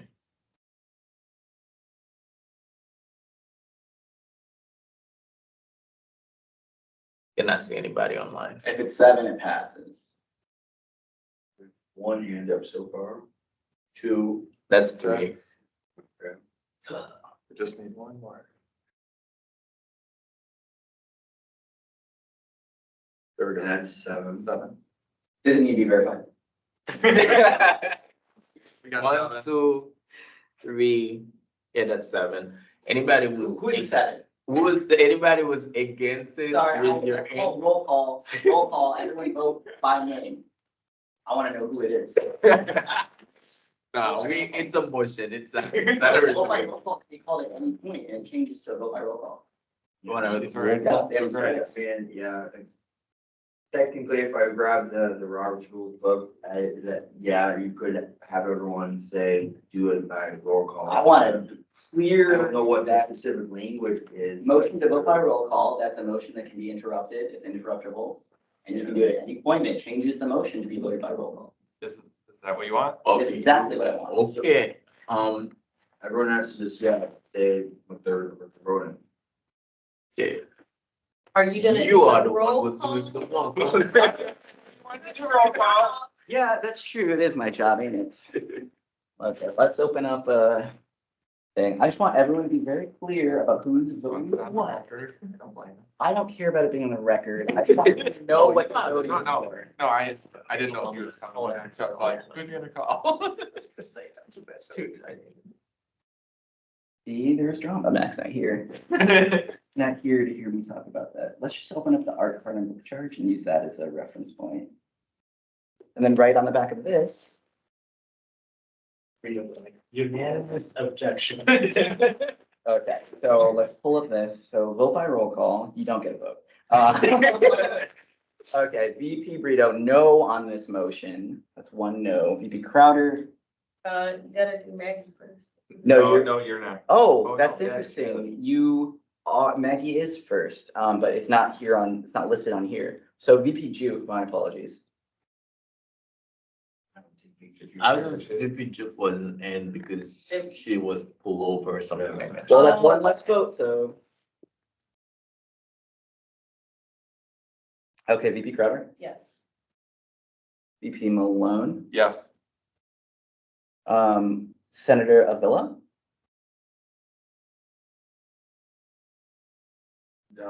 Senator Angel, just to clarify, do you approve the motion to approve the budget as is, the SAB budget as is? yes. Oh, man. Senator Sierra Brunner, do you approve the budget as is?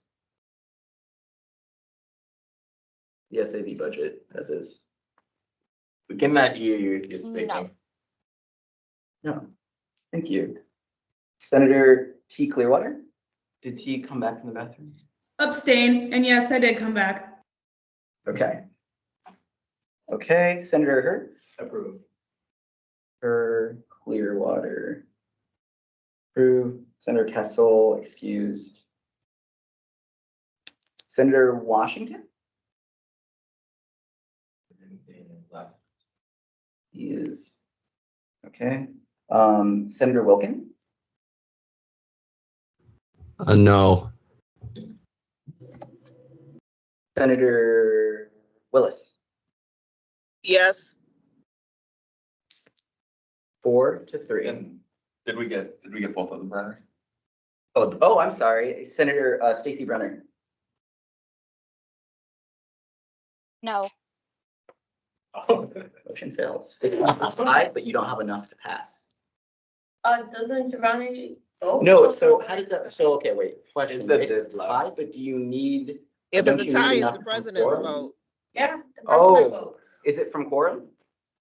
You just have to have 50 plus one. Oh.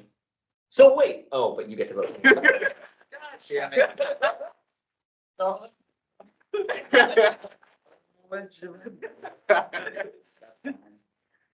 I put yes. So close. Thank you, everybody. The vote, the resolution is we vote, the student senate vote as the budget as is, and the resolution pass. Regarding. I make a motion that we make a resolution to send to SAB in regards to the non-funding academic programs beyond a certain level. I'll second that motion. Okay, any discussion? Everybody was in, Senator Willis. You blew me off again for seconding, so no, I'm just voting. Okay, everybody was in favor of approving the motion. Raise your hand.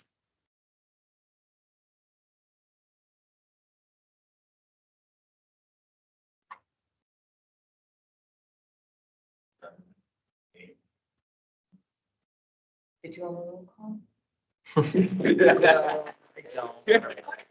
That's fine. I deserved. Very Thank you. deserved. The motion passed. We're gonna work on that. And thank you for coming. It was a contentious one. There's theatrics about it. That's feel like a real Senate. Doesn't it? This is gridlock. This is like the US Senate. We come closer together. So that, yeah, that's. That's, thank you for coming, both of you. Thank you. Thank you everyone for being patient. Now, next item in new business, resolution 004, art supply using financial aid charts, another Clearwater, 20 minutes. Yes, I probably should pull up the, We can pull the it up for you. resolution. Oh, you got it. Cool, cool. Yes. Sean, you're sharing it? Okay, let's go here. So the official name, by the way, is art card on book charge, because A, that's direct to what it is, and then B, it just sounds better. So I've taken in all the feedback and everything that I could. As you'll see here under the formal motion, that the Student Senate will work under the Finance Committee to take up any necessary actions and implement the art card on book charge, such as, but not limited to, leading up. It was like it's something about petition. Sean, if you could scroll down. Oh, sorry.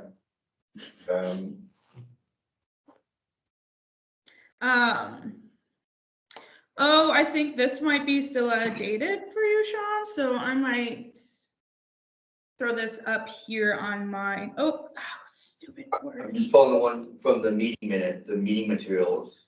Yeah, this is the one. So we actually put your resolution as is into it, and then people have their comments and track changes added to it. Oh, as like okay. There must have been Yeah. more that was added that I hadn't gotten around to seeing, because I'm guessing it was later on yesterday, not today.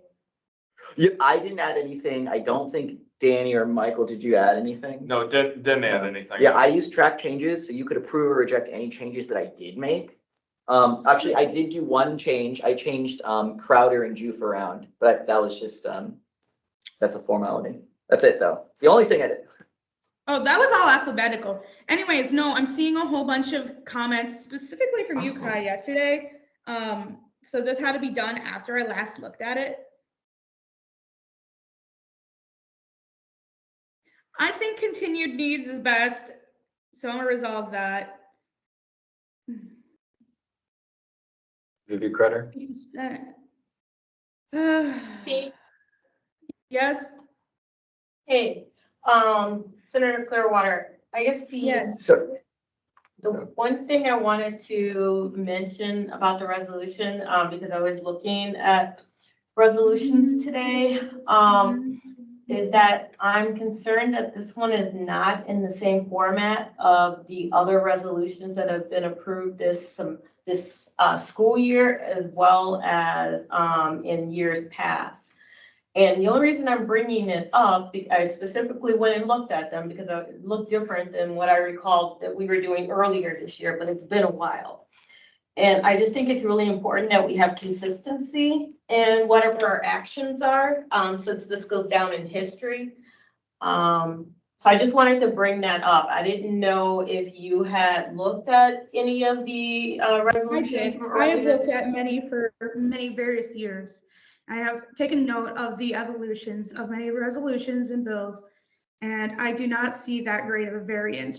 And I've been asking more specifically what those particular ones are, and that's what I've been taking into account. So personally, I've taken the liberty with, honestly, one of the biggest formality changes that I made was under the additional context. They went from being numbers to bullet points. And that seemed to have won over quite a few people with the formality. Is there something specific that you were particularly noting that you feel is not present in any way, shape, or form? VP.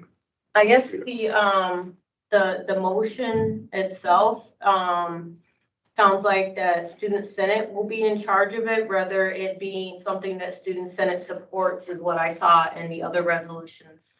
And that's a concern because for me, that's a legality type situation, and that could be everyone's stipend being spent on something that we did not intend to fund ourselves, but to have the school take up funding or being in charge of it like we do with other things like the textbook rental program.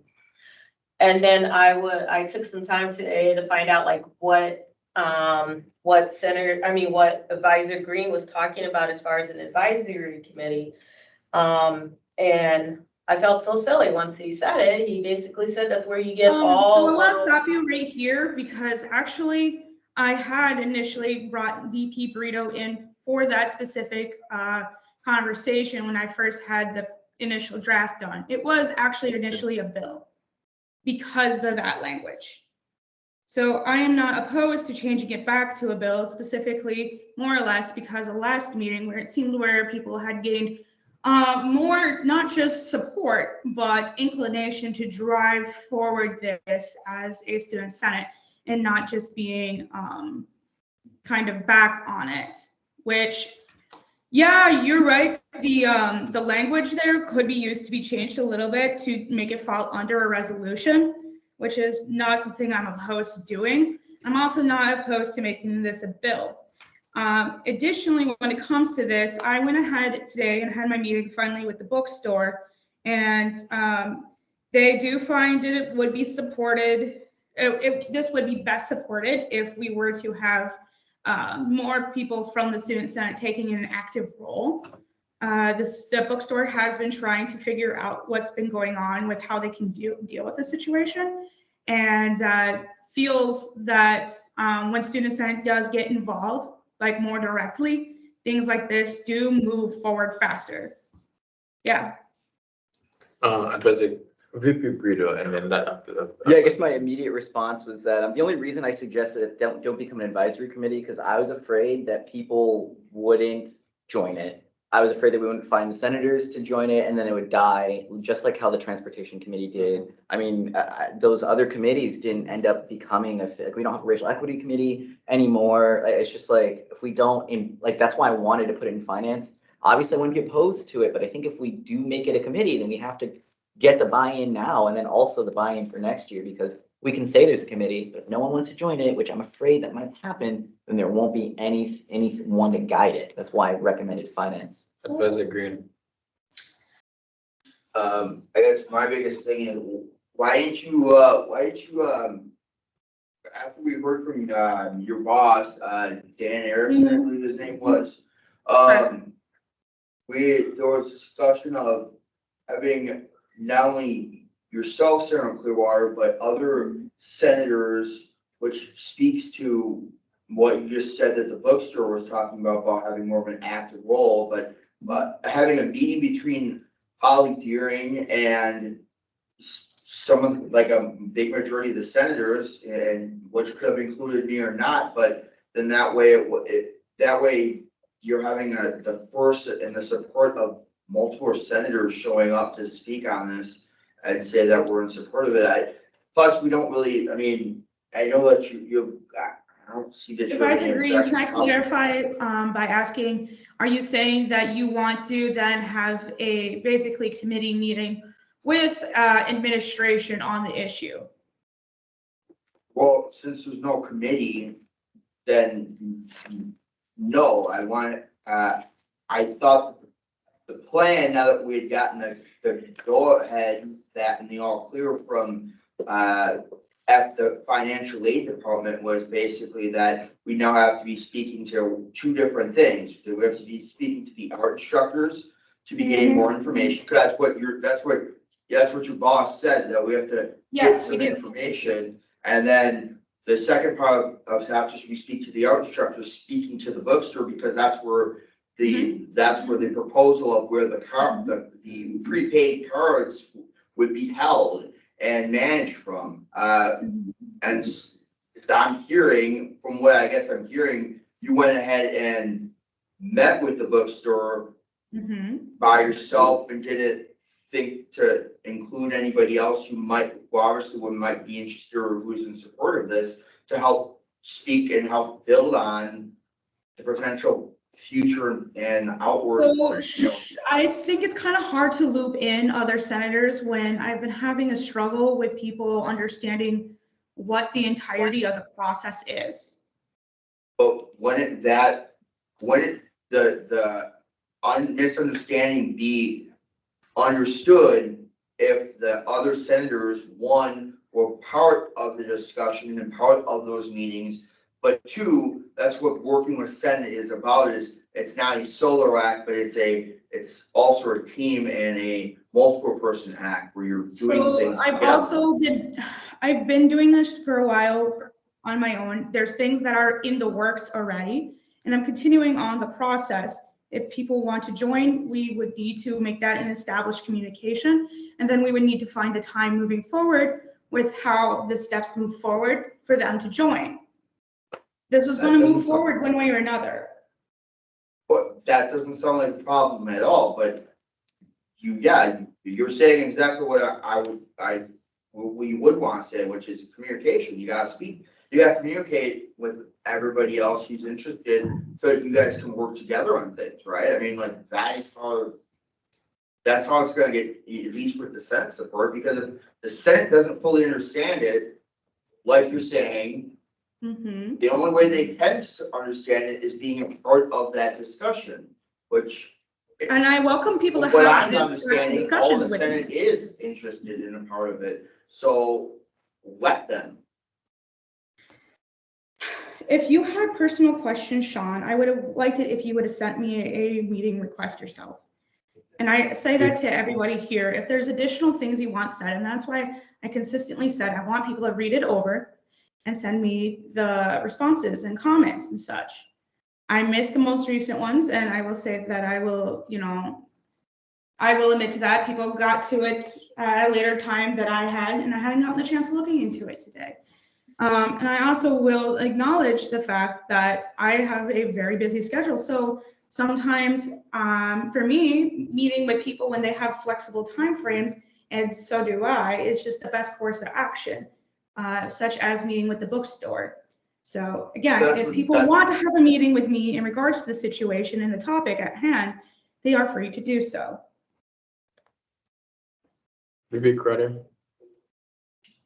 Senator Clearwater, I was just gonna say that I want to make it clear that I'm in support of this happening.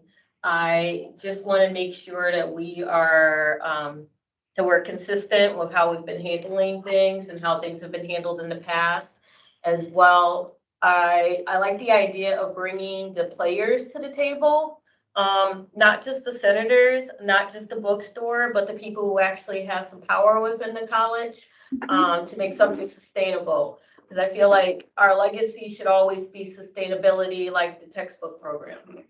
So that's what I mean. That's why I was questioning, like, maybe we really should be having an advisory committee, but I wasn't talking about just with senators. I was talking about picking up some key people that can help to move this forward. Because yes, we can move it as forward as students, but if we all, I don't know, got in an accident tomorrow, it'd be nice for this to still keep going. Whoa. Yeah. I don't mean to be morbid, but I mean. VP Malone. I guess my only thing, yeah, I'm in support of it too, so. Yeah. Okay, so I'd like to clarify, are people wanting this to change into a bill and no longer be a resolution? I think is a resolution was prepared in if we would be doing that now, scenario. Senator, it's more of a direct response that you have, correct? No. Oh, okay. I guess for me, I don't really mind which one it is either. The only reason I recommended resolution because it gives us more freedom. When it's a bill, it needs to be changes to the bylaws. So when you make a change to the bylaws, it's definitely not going to pass today. I can tell you that. Because we need to identify the specific areas of the bylaws and what we're going to do to the bylaws to change it. So I just think it's more complex than it needed, because if we wanted to have more freedom around what we're doing, then we could do it that way. Because we're going to have to look at it. It gets very technical when it's a bill. But if you're willing to do the work, by all means. We have 2 minutes left. Senator. Just saying, trying to go back with net routers, like who's going to be liable or who's going to be responsible for the funding, and that's just all that I was. Sorry, just to clarify, T, I think you want to answer this question. Who's going to be liable for the funding? I think this is all financial aid funds. Is that correct? So yes, I've tried to make that one abundantly clear why my boss came in. So this particular program is literally going to be utilizing current programs. It is the financial aid book charge program, which allows students to access their books up to 2 weeks earlier if they are an eligible student, and not just books, any and all class materials. So if we are able to put a barcode on the cards, we are able to put it in our POS system, therefore making it eligible for the book charge program, meaning students can get it up to 2 weeks before the classes start. This is a follow-up. So this resolution is just like saying our support for this program, right? Because I don't think we have like the power to actually do the financial stuff, right? It's just saying that we support. I'm adding in the language into the formal motion part here to say the Student Senate will work with administration under the Finance Committee to take it necessary. How does that sound? Does that sound more appropriate to our support of it moving forward? Does this feel too strongly still? Can you repeat that? So Just I repeat the last changed the formal motion. I added in will work with. So instead of just saying that we're taking this charge as the Finance Committee, it states now the Student Senate will work with administration under Finance Committee. Maybe Madison College administration? Yeah, I was just thinking that I should add Madison College administration. Again, One situation, if this is being voted on today, I mean, we're making changes to it, right, as this is either a discussion topic, which is not meant to be voted on today, or it's gonna meant to be voted on, which it cannot be changed, it's legislation. It has to be voted on as is. That's not true. You can change it through the use of motions, and we're just skipping You the steps of. could amend things, but that's not what's You happening. could ask for a friendly amendment. So all that happened is that basically I did that without, we just didn't go through the formal process of it. Friendly amendment. That's basically that, the same thing. Okay, now. The hell just happened in my screen? I took over. I took over. Oh, you took over? Take over. Okay, So right we- here is where this change occurred, because, that's what I was hearing was that people wanted an amendment in this location to make it so that we clarified that we were making a stance and not specifically trying to like create something whole and new. We were working within this. Hopefully this clarified language better. Please let me know how you feel about that. You wanna extend the time? Because I would appreciate it. Okay, and it's second? Okay, any discussion? Everybody's in favor of extending the time to 5 minutes, is there any? Mine is gonna be up. 1, 2, 3, 4, 5 from T. I don't see nobody. 6, maybe 7. You can count it. That's fine. That's fine. It's up to you. Wait, is there gonna be a vote now or no? It's gonna be. No, we're voting to extend the time by 5 minutes. No, is there gonna be a vote for the resolution? Maybe, I don't know. Anybody was against it?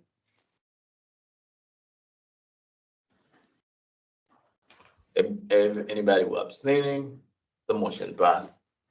Yeah, Ricardo. And the other thing that, feel like I'm being a bad guy and I don't like being a bad guy. Embrace your inner villain.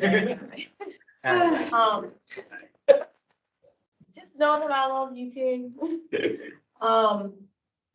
I keep thinking about too, how we talked about at that meeting about how this might be something that becomes for more than one program that we're looking at doing it for. And so are we gonna have to do a resolution for each one? Or can we do our research first and then encompass it into like one or two? So Kai and I did speak about that on Tuesday, and we were at odds when it came to how we were going to form a template, and I stated that further templating should come at a future date and should not be based off of this one.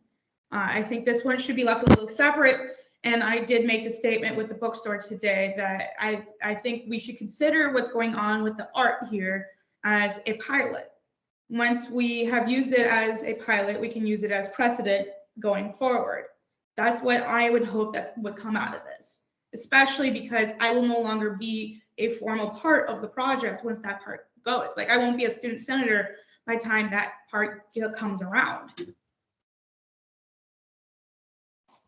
Okay, Hmm? is there a motion? Is there, you want to make a motion? No, I guess there's, so if you want to go back to reading that, so it says for the needs of the continued needs, Madison College art students, so I do think it's a typo. Oh, yeah, that is. Thank you. That's what I was trying to get at, a small little thing. Okay, is there a motion? There we go, yep, that's what I. Thank you. There. No, there's not, I'm not gonna make a motion, but is there, Senator Clearwater, are you hoping to make a motion to pass this resolution today or vote on it, or are you going to, fix whatever, whatever concerns that the other senators have? From my understanding, it sounds like we have gotten through most of it. Is there any further linguistic changes anyone would like made amended? Oh, okay. I know you are. It's the two of us, right? I guess there's small little things like the little parentheses in like the resolution on top, the hashtag for like the number. There was like, okay, this is very like particular, but there's like a different type of underlining style. This up here was literally one of those issues where I took it from. Okay.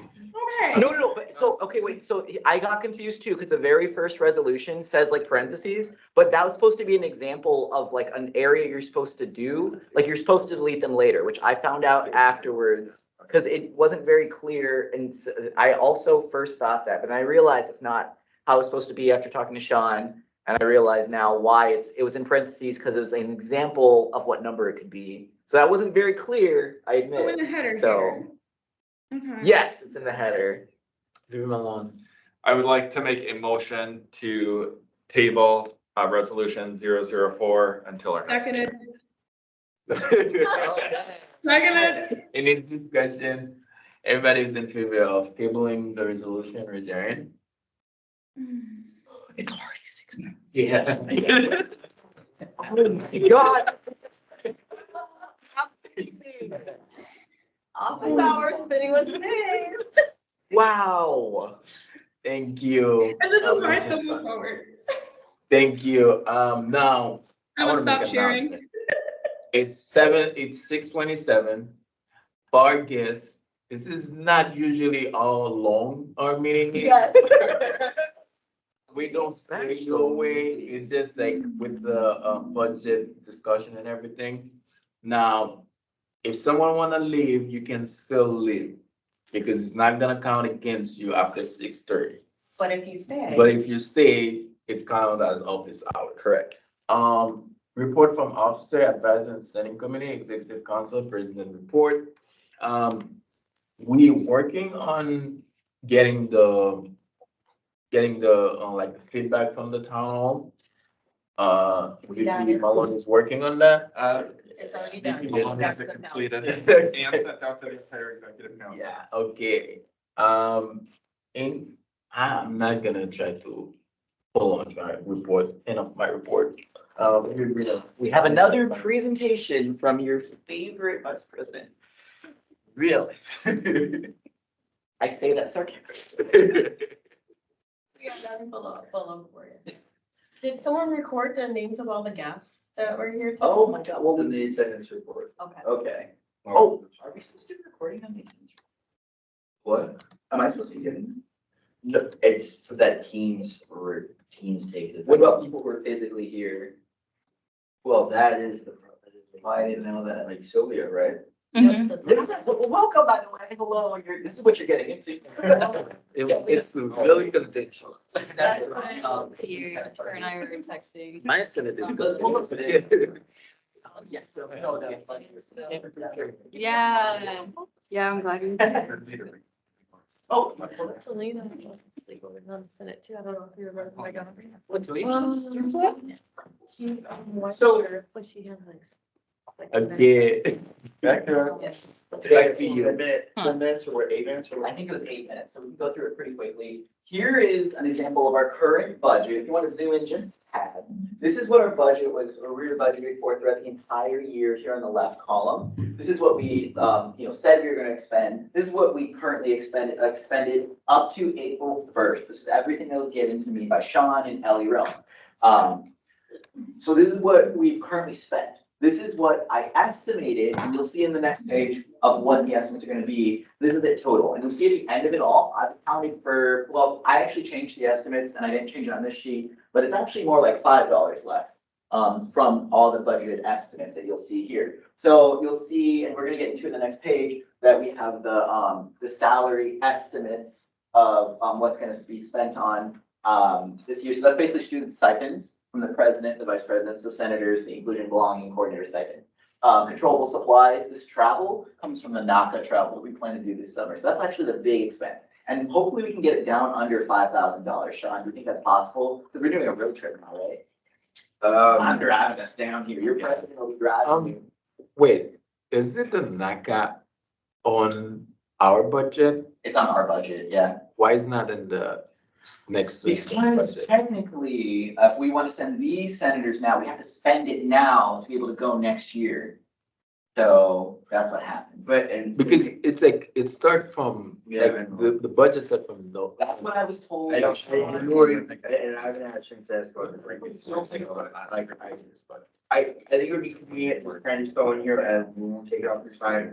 I think it would be good for anybody who is a new senator or a senator-elect right now that if you were here for the SAB budget discussion, one of the budgets is the Senate budget. And this is a breakdown of one of those budgets. So seeing 40, what was the total amount, 4750? 47,500. That's what last year's budget was. That's where your student money, some of your everyone, some of their activity fees, make up the entire SAB budget. And one of the organizations who receives funding every year as part of policy is the Student Senate. And this is what VP Brito is doing, is kind of talking about the actual budget and where some of that money is going for the rest of the remainder.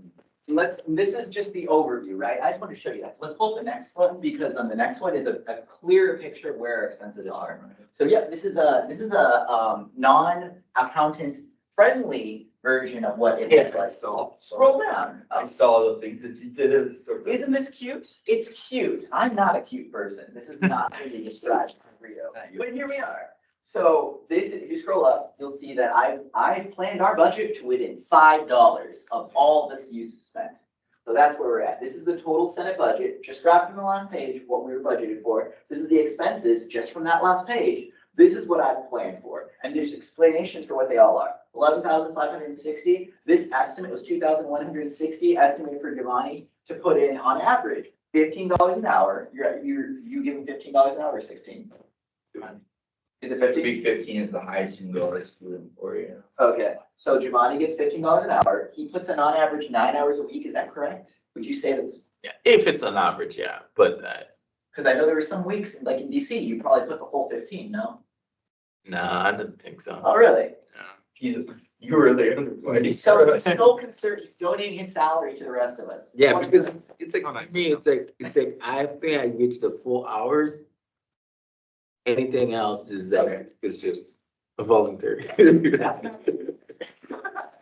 There's the 16 weeks there. It's not 16 weeks of the semester of what's left over. So that's kind of where that's at, because his tenure ends in May. So it's about 16 weeks left. So that's about 2,160. And that's an overestimate. I tried to overestimate that. So we didn't spend that. I know that it's $900 for the current 4 VPs that are getting, I'm assuming, I made the assumption that everyone's getting their full money. Unless, I don't know, I think historically you haven't reduced anyone's stipends, right? We're still thinking about it.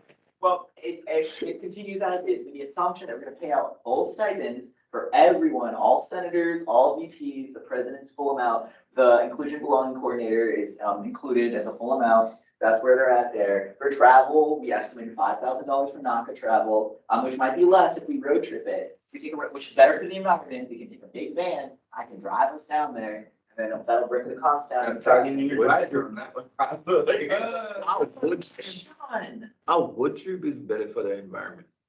Because it's less gas usage. So per person, the gas usage on an airplane is pretty high. So if we just don't fund the airplanes, then they won't have as much of a reason to fly. It's gotta go down. Sorry, supply and demand. Less demand, there'll be less supply. And it's also cheaper financially too. So it uses less gas overall per person. And because we're all carpooling, right? So it'd be fun, a road trip in a car with me for like 12 hours, great. End of the year dinner, we budgeted $750 for that. I was talking to VP Crowder about that. That seems appropriate, $50 per person, including the advisor Sean, which maybe now we need to include our new advisor. I would like to bring Sean to it. So maybe we bring our new advisor too. I don't know, I'm wary, but here we are. Spring Social, $100. That's our contribution. $100 for graduation gifts. Again, that's an overestimate on the amount of money we'll spend. It's probably closer to $75. But as an accountant, I have to make these conservative estimates. Advertising, that's given. We have to pay $1,200 to declare and fulfill our contract. I think it's good for us to keep the commitments that we've made. We have to, yeah. So this is what the expenses are, and that's within $5 of what it currently is. Because I used to estimate on the other page why it was 200, so I estimated 8 hours. I'm like, you know what? Let's be a little more conservative and put it up to 9 hours. I wanted it to be 10, but the math wasn't mathing, and we needed to change that. So that's what I've estimated. Are there any questions? Looks like VP Crowder. VP Crowder. And then I just want to make sure I remember correctly, the ropes course we're looking at for future money, the combined activity. Yep. Between. We got So it depends. If we change any of these estimates, Giovanni, if you start putting in less hours, travel, if we go into a road trip, if we, cut our dinner, if we, any of these things could change theoretically. This is what they've been allocated for and how I estimated it. So there will be, like, this can't change. We have to pay the advertising. Right. We have to pay, we have to pay the stipend unless someone chooses to reject it or doesn't sign up in time. So like, we'll have better ideas about what it could be, because like, if someone doesn't sign up, then maybe we won't have as many senators or as many VPs. Maybe someone just gets immediately expelled or anything like that, which this estimate will change. So this is just assuming the maximum amount of expenses, where we're at, and we only have $5 left, so. Right, keep in mind, I don't know if you thought about this, maybe you have, because you are very thorough, right? And one, I want to say before I say the thing I'm about to say, because it just came into my head, I want to see the thing I was gonna say, which was, looking at this looks great. This looks, if we're in the plus, I'm cool with it. But I gotta run by Ellie, see if she thinks that this is like, because Ellie's gonna say, wait, she's always got that 15 things that I'm not thinking about, right? So I meet with her next Tuesday at the latest, or Monday at the finance committee review. But the other thing I then want to say was, we got a month left. Like, we got a month left, right? So I'm thinking, in some of these terms, we have a month left of our terms, a month left of our budget. So we don't correctly 100% line up to the fiscal budget on that June, July marker. Instead, we're more around that May 5th, May 7th marker, right? Which kind of in some ways is a little bit of a bummer because we don't fully get the use of that last month to the budget, but I don't know what that plays in there, but I only say in that sense, right? But besides that, I think like if Ellie doesn't say that there's anything that we should be concerned about, I'm really down with this. Really, Carter. Okay. So first of all, I have placed it in the chat, sent out a message, maybe 2. I apologize if it was 2. Please take that survey. I need to know who the graduates are, or team development, not I. Team development needs to know who's graduating. We need to know who is available on May 2nd. That's the date we've decided on as of yesterday for the end of the year dinner. Because that will also affect the budget here too. And then what was the other question? There was another question on there, was it? Potentially. Oh, and to pick out what type of food you like. May 2nd, that would potentially hugely affect. Because we're potentially talking about two different. Yeah, I already put the ordinance for Maine for the swearing in ceremony, so. Well, and that's what I was gonna ask you next, was about the food for the upcoming like new senators. Okay, If that was accounted for. point of there. order. I did not. I think we can. Oh, Unless sorry. unless that was in the budget you gave me. I think No, the time, that has to be put, that has to be factored. I think the time is moving. So again, things that I'll come back to you with, but this is good. My best estimate, you and Ellie can go over, I sent it to everyone. I saw that, I like it. Okay, thank you, VP Brito.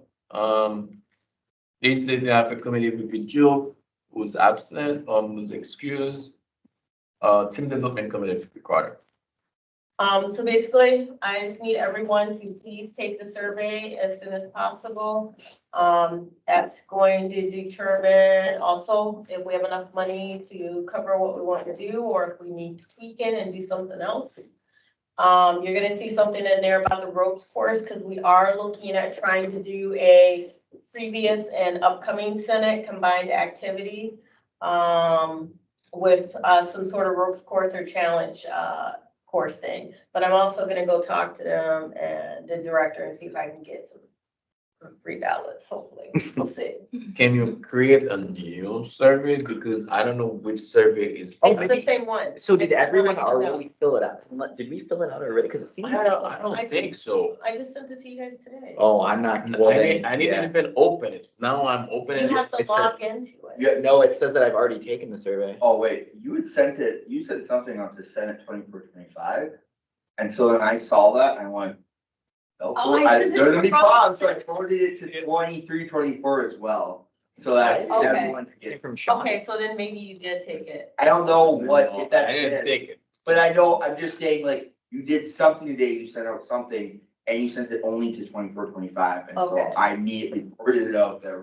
It says That is my witness. I didn't take it. Okay, well, Yeah, I will. I'm getting an issue too. I don't know, Maybe once you the survey- create, like, maybe the link you sent is. Oh, wait. You Yeah, said, wait. take this, please take it ASAP? Yeah, Yeah, you sent out to Senate, she was at 23-24. Let me, Yeah, when I I click mean, on. is it not working? I click on it and it says you've already taken the survey. So I can't access it. I wonder if there's. Sylvia, isn't this just so much fun?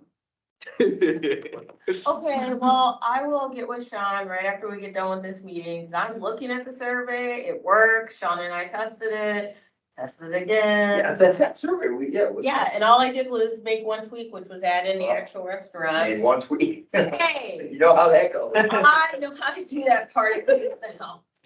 Okay, thank you, VP Carter. Public Relations Committee, VP Malone. Thank you, President Michaud. Our next meeting is going to be on April, next Thursday at 2:00. Outside of that, there is no report except for working with Advisor Green on getting something put up on the Senate website with regards to the election results Again, and the report. thank you. One comment, this actually was already published in the Okay. Clarion. Okay, Yeah. just so you know, so. Yeah, I asked them to make an exception there, but. Yeah, advisor report, advisor Green. So, yeah, we're going to WSG next, Friday.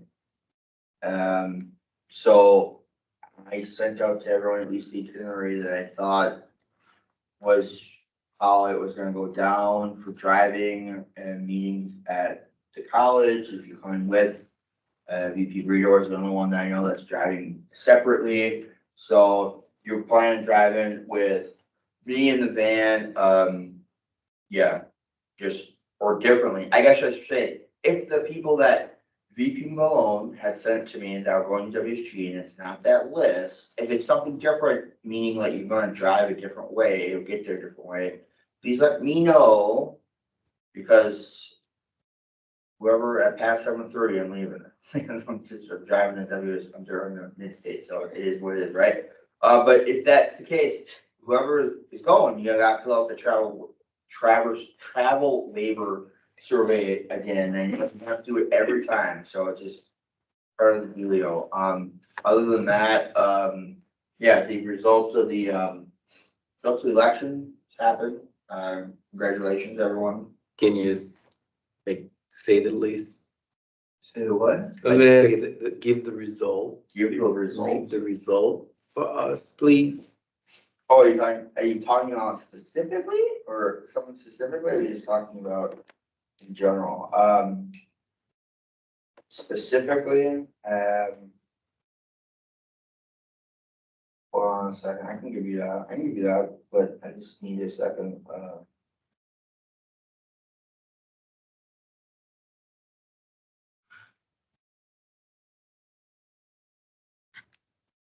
here we go.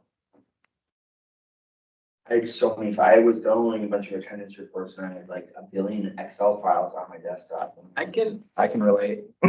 So I can't, I'm like, what the hell? I think I have I'll share this. So here we go. There's, well, I mean, these are the numbers. The numbers are pretty much don't matter. not that number. It's like the ones. It's this one that matters. And I will hide this column. I'll hide this column because those don't matter. This is what matters. So hopefully we saw that, we saw this, this one's gonna get filled. Hopefully we'll see that. Since we saw Talina in here tonight, but congratulations, President-elect, Senate President-elect Rito. Thank you. And then all of the VPs, Tara, Hashmi, I'm terrible at names here, so, the high, Salafo,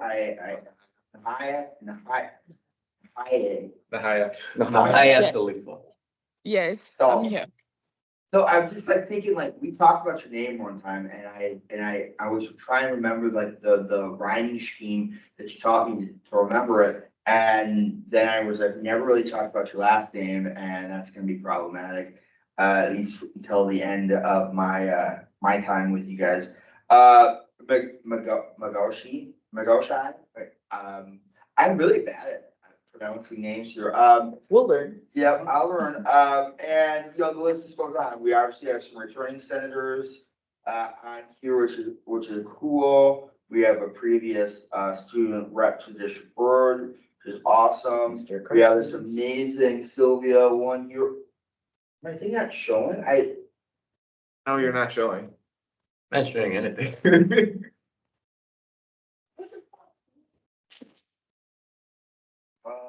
It was. So. There it is. That really pissed me off. Okay, yeah, so Sylvia's on this list, and seeing, and I mean, this is amazing. We're almost full, and again, hopefully, we will fully have, it was great seeing Talina. So hopefully we can build that, but, yeah, I think, we've got a very strong Senate, very, focused, a very, detail oriented, opinionated, a very great Senate. So, Are you able to tell me how many people voted for me? We can't, yeah. I wanna know. Technically, yeah. Yeah, if he doesn't, I'll have the access.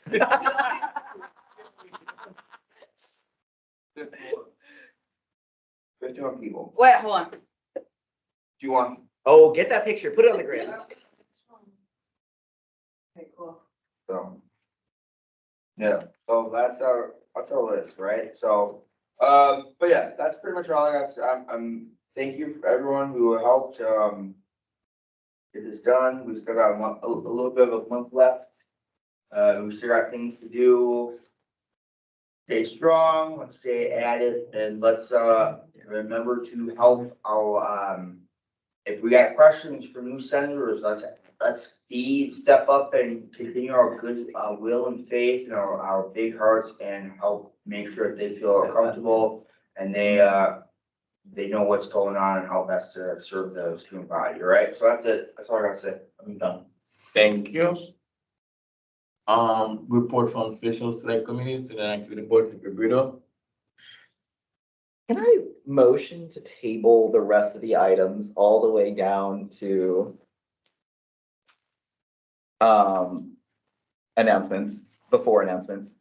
I don't think you technically can because we've approved the agenda for today, so it means that. You can table everything though, right? Because anything can be tabled, right? We can table a topic. Can we table all the topics? Like a topic. Or everybody can just say no report. Or we could just go those 10 minutes so that everybody gets 30 minutes. I agree with that. Because we need that 10 minutes. We only need 2 minutes left over and we can make announcements for 2 minutes. No, we need 10. It has to be. Yeah, it's half gotta an be hour. 30 minutes. Half an hour is increment. Oh, so it needs to round up. Yep. Gotcha. Okay, Student Activity Report, Vicky Brito.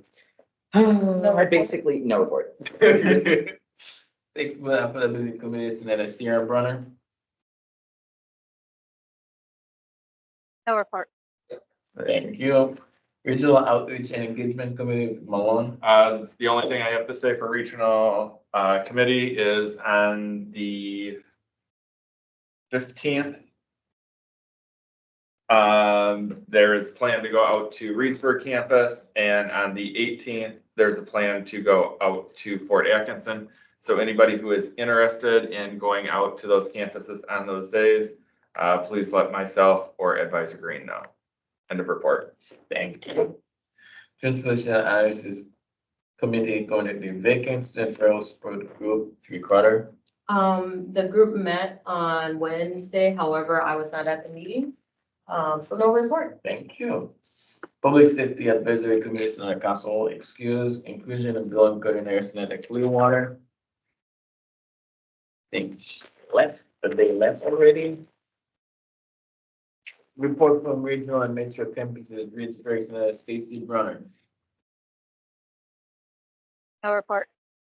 Thank you. Watertown currently vacant, Fort Thieves currently vacant, Atkinson currently vacant, Goodman South currently vacant. Report from College Assembly and Czech Governing Council, College Assembly, Senator Air, not in attendance. Academic Council currently vacant, Diversity and Community Relationship Council, Vicky Crowder. No report because the meeting was canceled. Thank you. Do we have call? 1, 2, 3, 4, 4, 5, 6. Is Cameron on? Yeah, we do. 7. Okay. But without quorum, we can hold the meeting. We just can't vote on anything. Yeah, Facility and Planning and Investment Council, Senator Willis not in attendance. Finance Council, Vicky Brito. Meetings tomorrow and report. Thank you. Information and Technology Council, Senator Avila. He's absent. Who was here? Sorry, I meant to say he's no longer here is what I meant to say. Yeah. Institutional Effectiveness Council, Senator Council, excused, Student Affairs Council currently vacant. Unfinished business, no unfinished business, non-business housekeeping. I move to table non-business housekeeping, all of it. I will second that motion. Again. Any discussion? Everybody was in favor of tabling the non-business housekeeping, raise your hand. Just needs 4. That's it. Majority. Thank you. Announcement. Our next meeting will be on Thursday, April 11 in room 2402 at 4:30. I'm just before you make any No, I had an motion, announcement. But go. I want to acknowledge people who's on the chat or was here. I'm just gonna give the guessing. You just present yourself. and- Oh, right now? Yeah. Oh, okay. All right, Kai, Giovanni, Michael, Sean, Annette, hello. Hello. Sylvia from Goodman South. I just started school. It's probably like my second semester. I guess it's my third semester. Because that was a couple years ago, and so now I'm finally back in school. I'm first gen. I'm learning. I'm trying to build up my student resume. I hate saying I do nothing on scholarships. Kind of sucks. So I saw this opportunity and went for it. Gave my classmates a bunch of candy. They all voted for it. So that was cool. Yeah. And then me and Annette, we go way back. Annette has known me since I was a child, like literally in our Ho-Chunk after school youth program.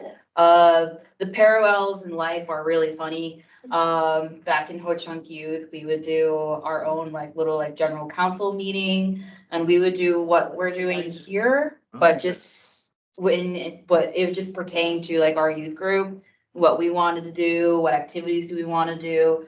So life is funny. Life is funny. So yeah, I'm excited to be here. This meeting didn't scare me. Really excited to be a part of it, and it's really amazing that you guys are part of like this whole Senate for a whole year. Like, wow, you guys like really do a lot of heavy lifting that no one sees. It's pretty interesting. Yeah, excited to be here. I'm really glad to meet you guys. Thanks for having me. Thank Send you. up to a district meeting with the elders upset. Wow, that would be quite a show. That would be a show. Thank you. Next, Salifu Noaya. Yes. Okay, that was my first meeting. Don't really know how it was, but that was nice. Yes. Contentious. I know how you guys is voting, like to take a decisions. I hear you talking, and that is nice. I really like it. So I'm excited to the next meeting, and yeah. And thank you for having me tonight. Thank you. Thank you for And coming. Ohio. Congratulations again. Earlier today, Thank you. Thank you. so we're gonna be working. Next we have Tao Yilang. Tao. If you're speaking, we cannot hear. Maybe you can type in the chat and just say, hello, hello world of Senate. Yeah. I'm gonna take over from Kai. Yeah, I can reach out to you too, and we can have discussions about points, because next meeting, I'm gonna do a review of the points, so.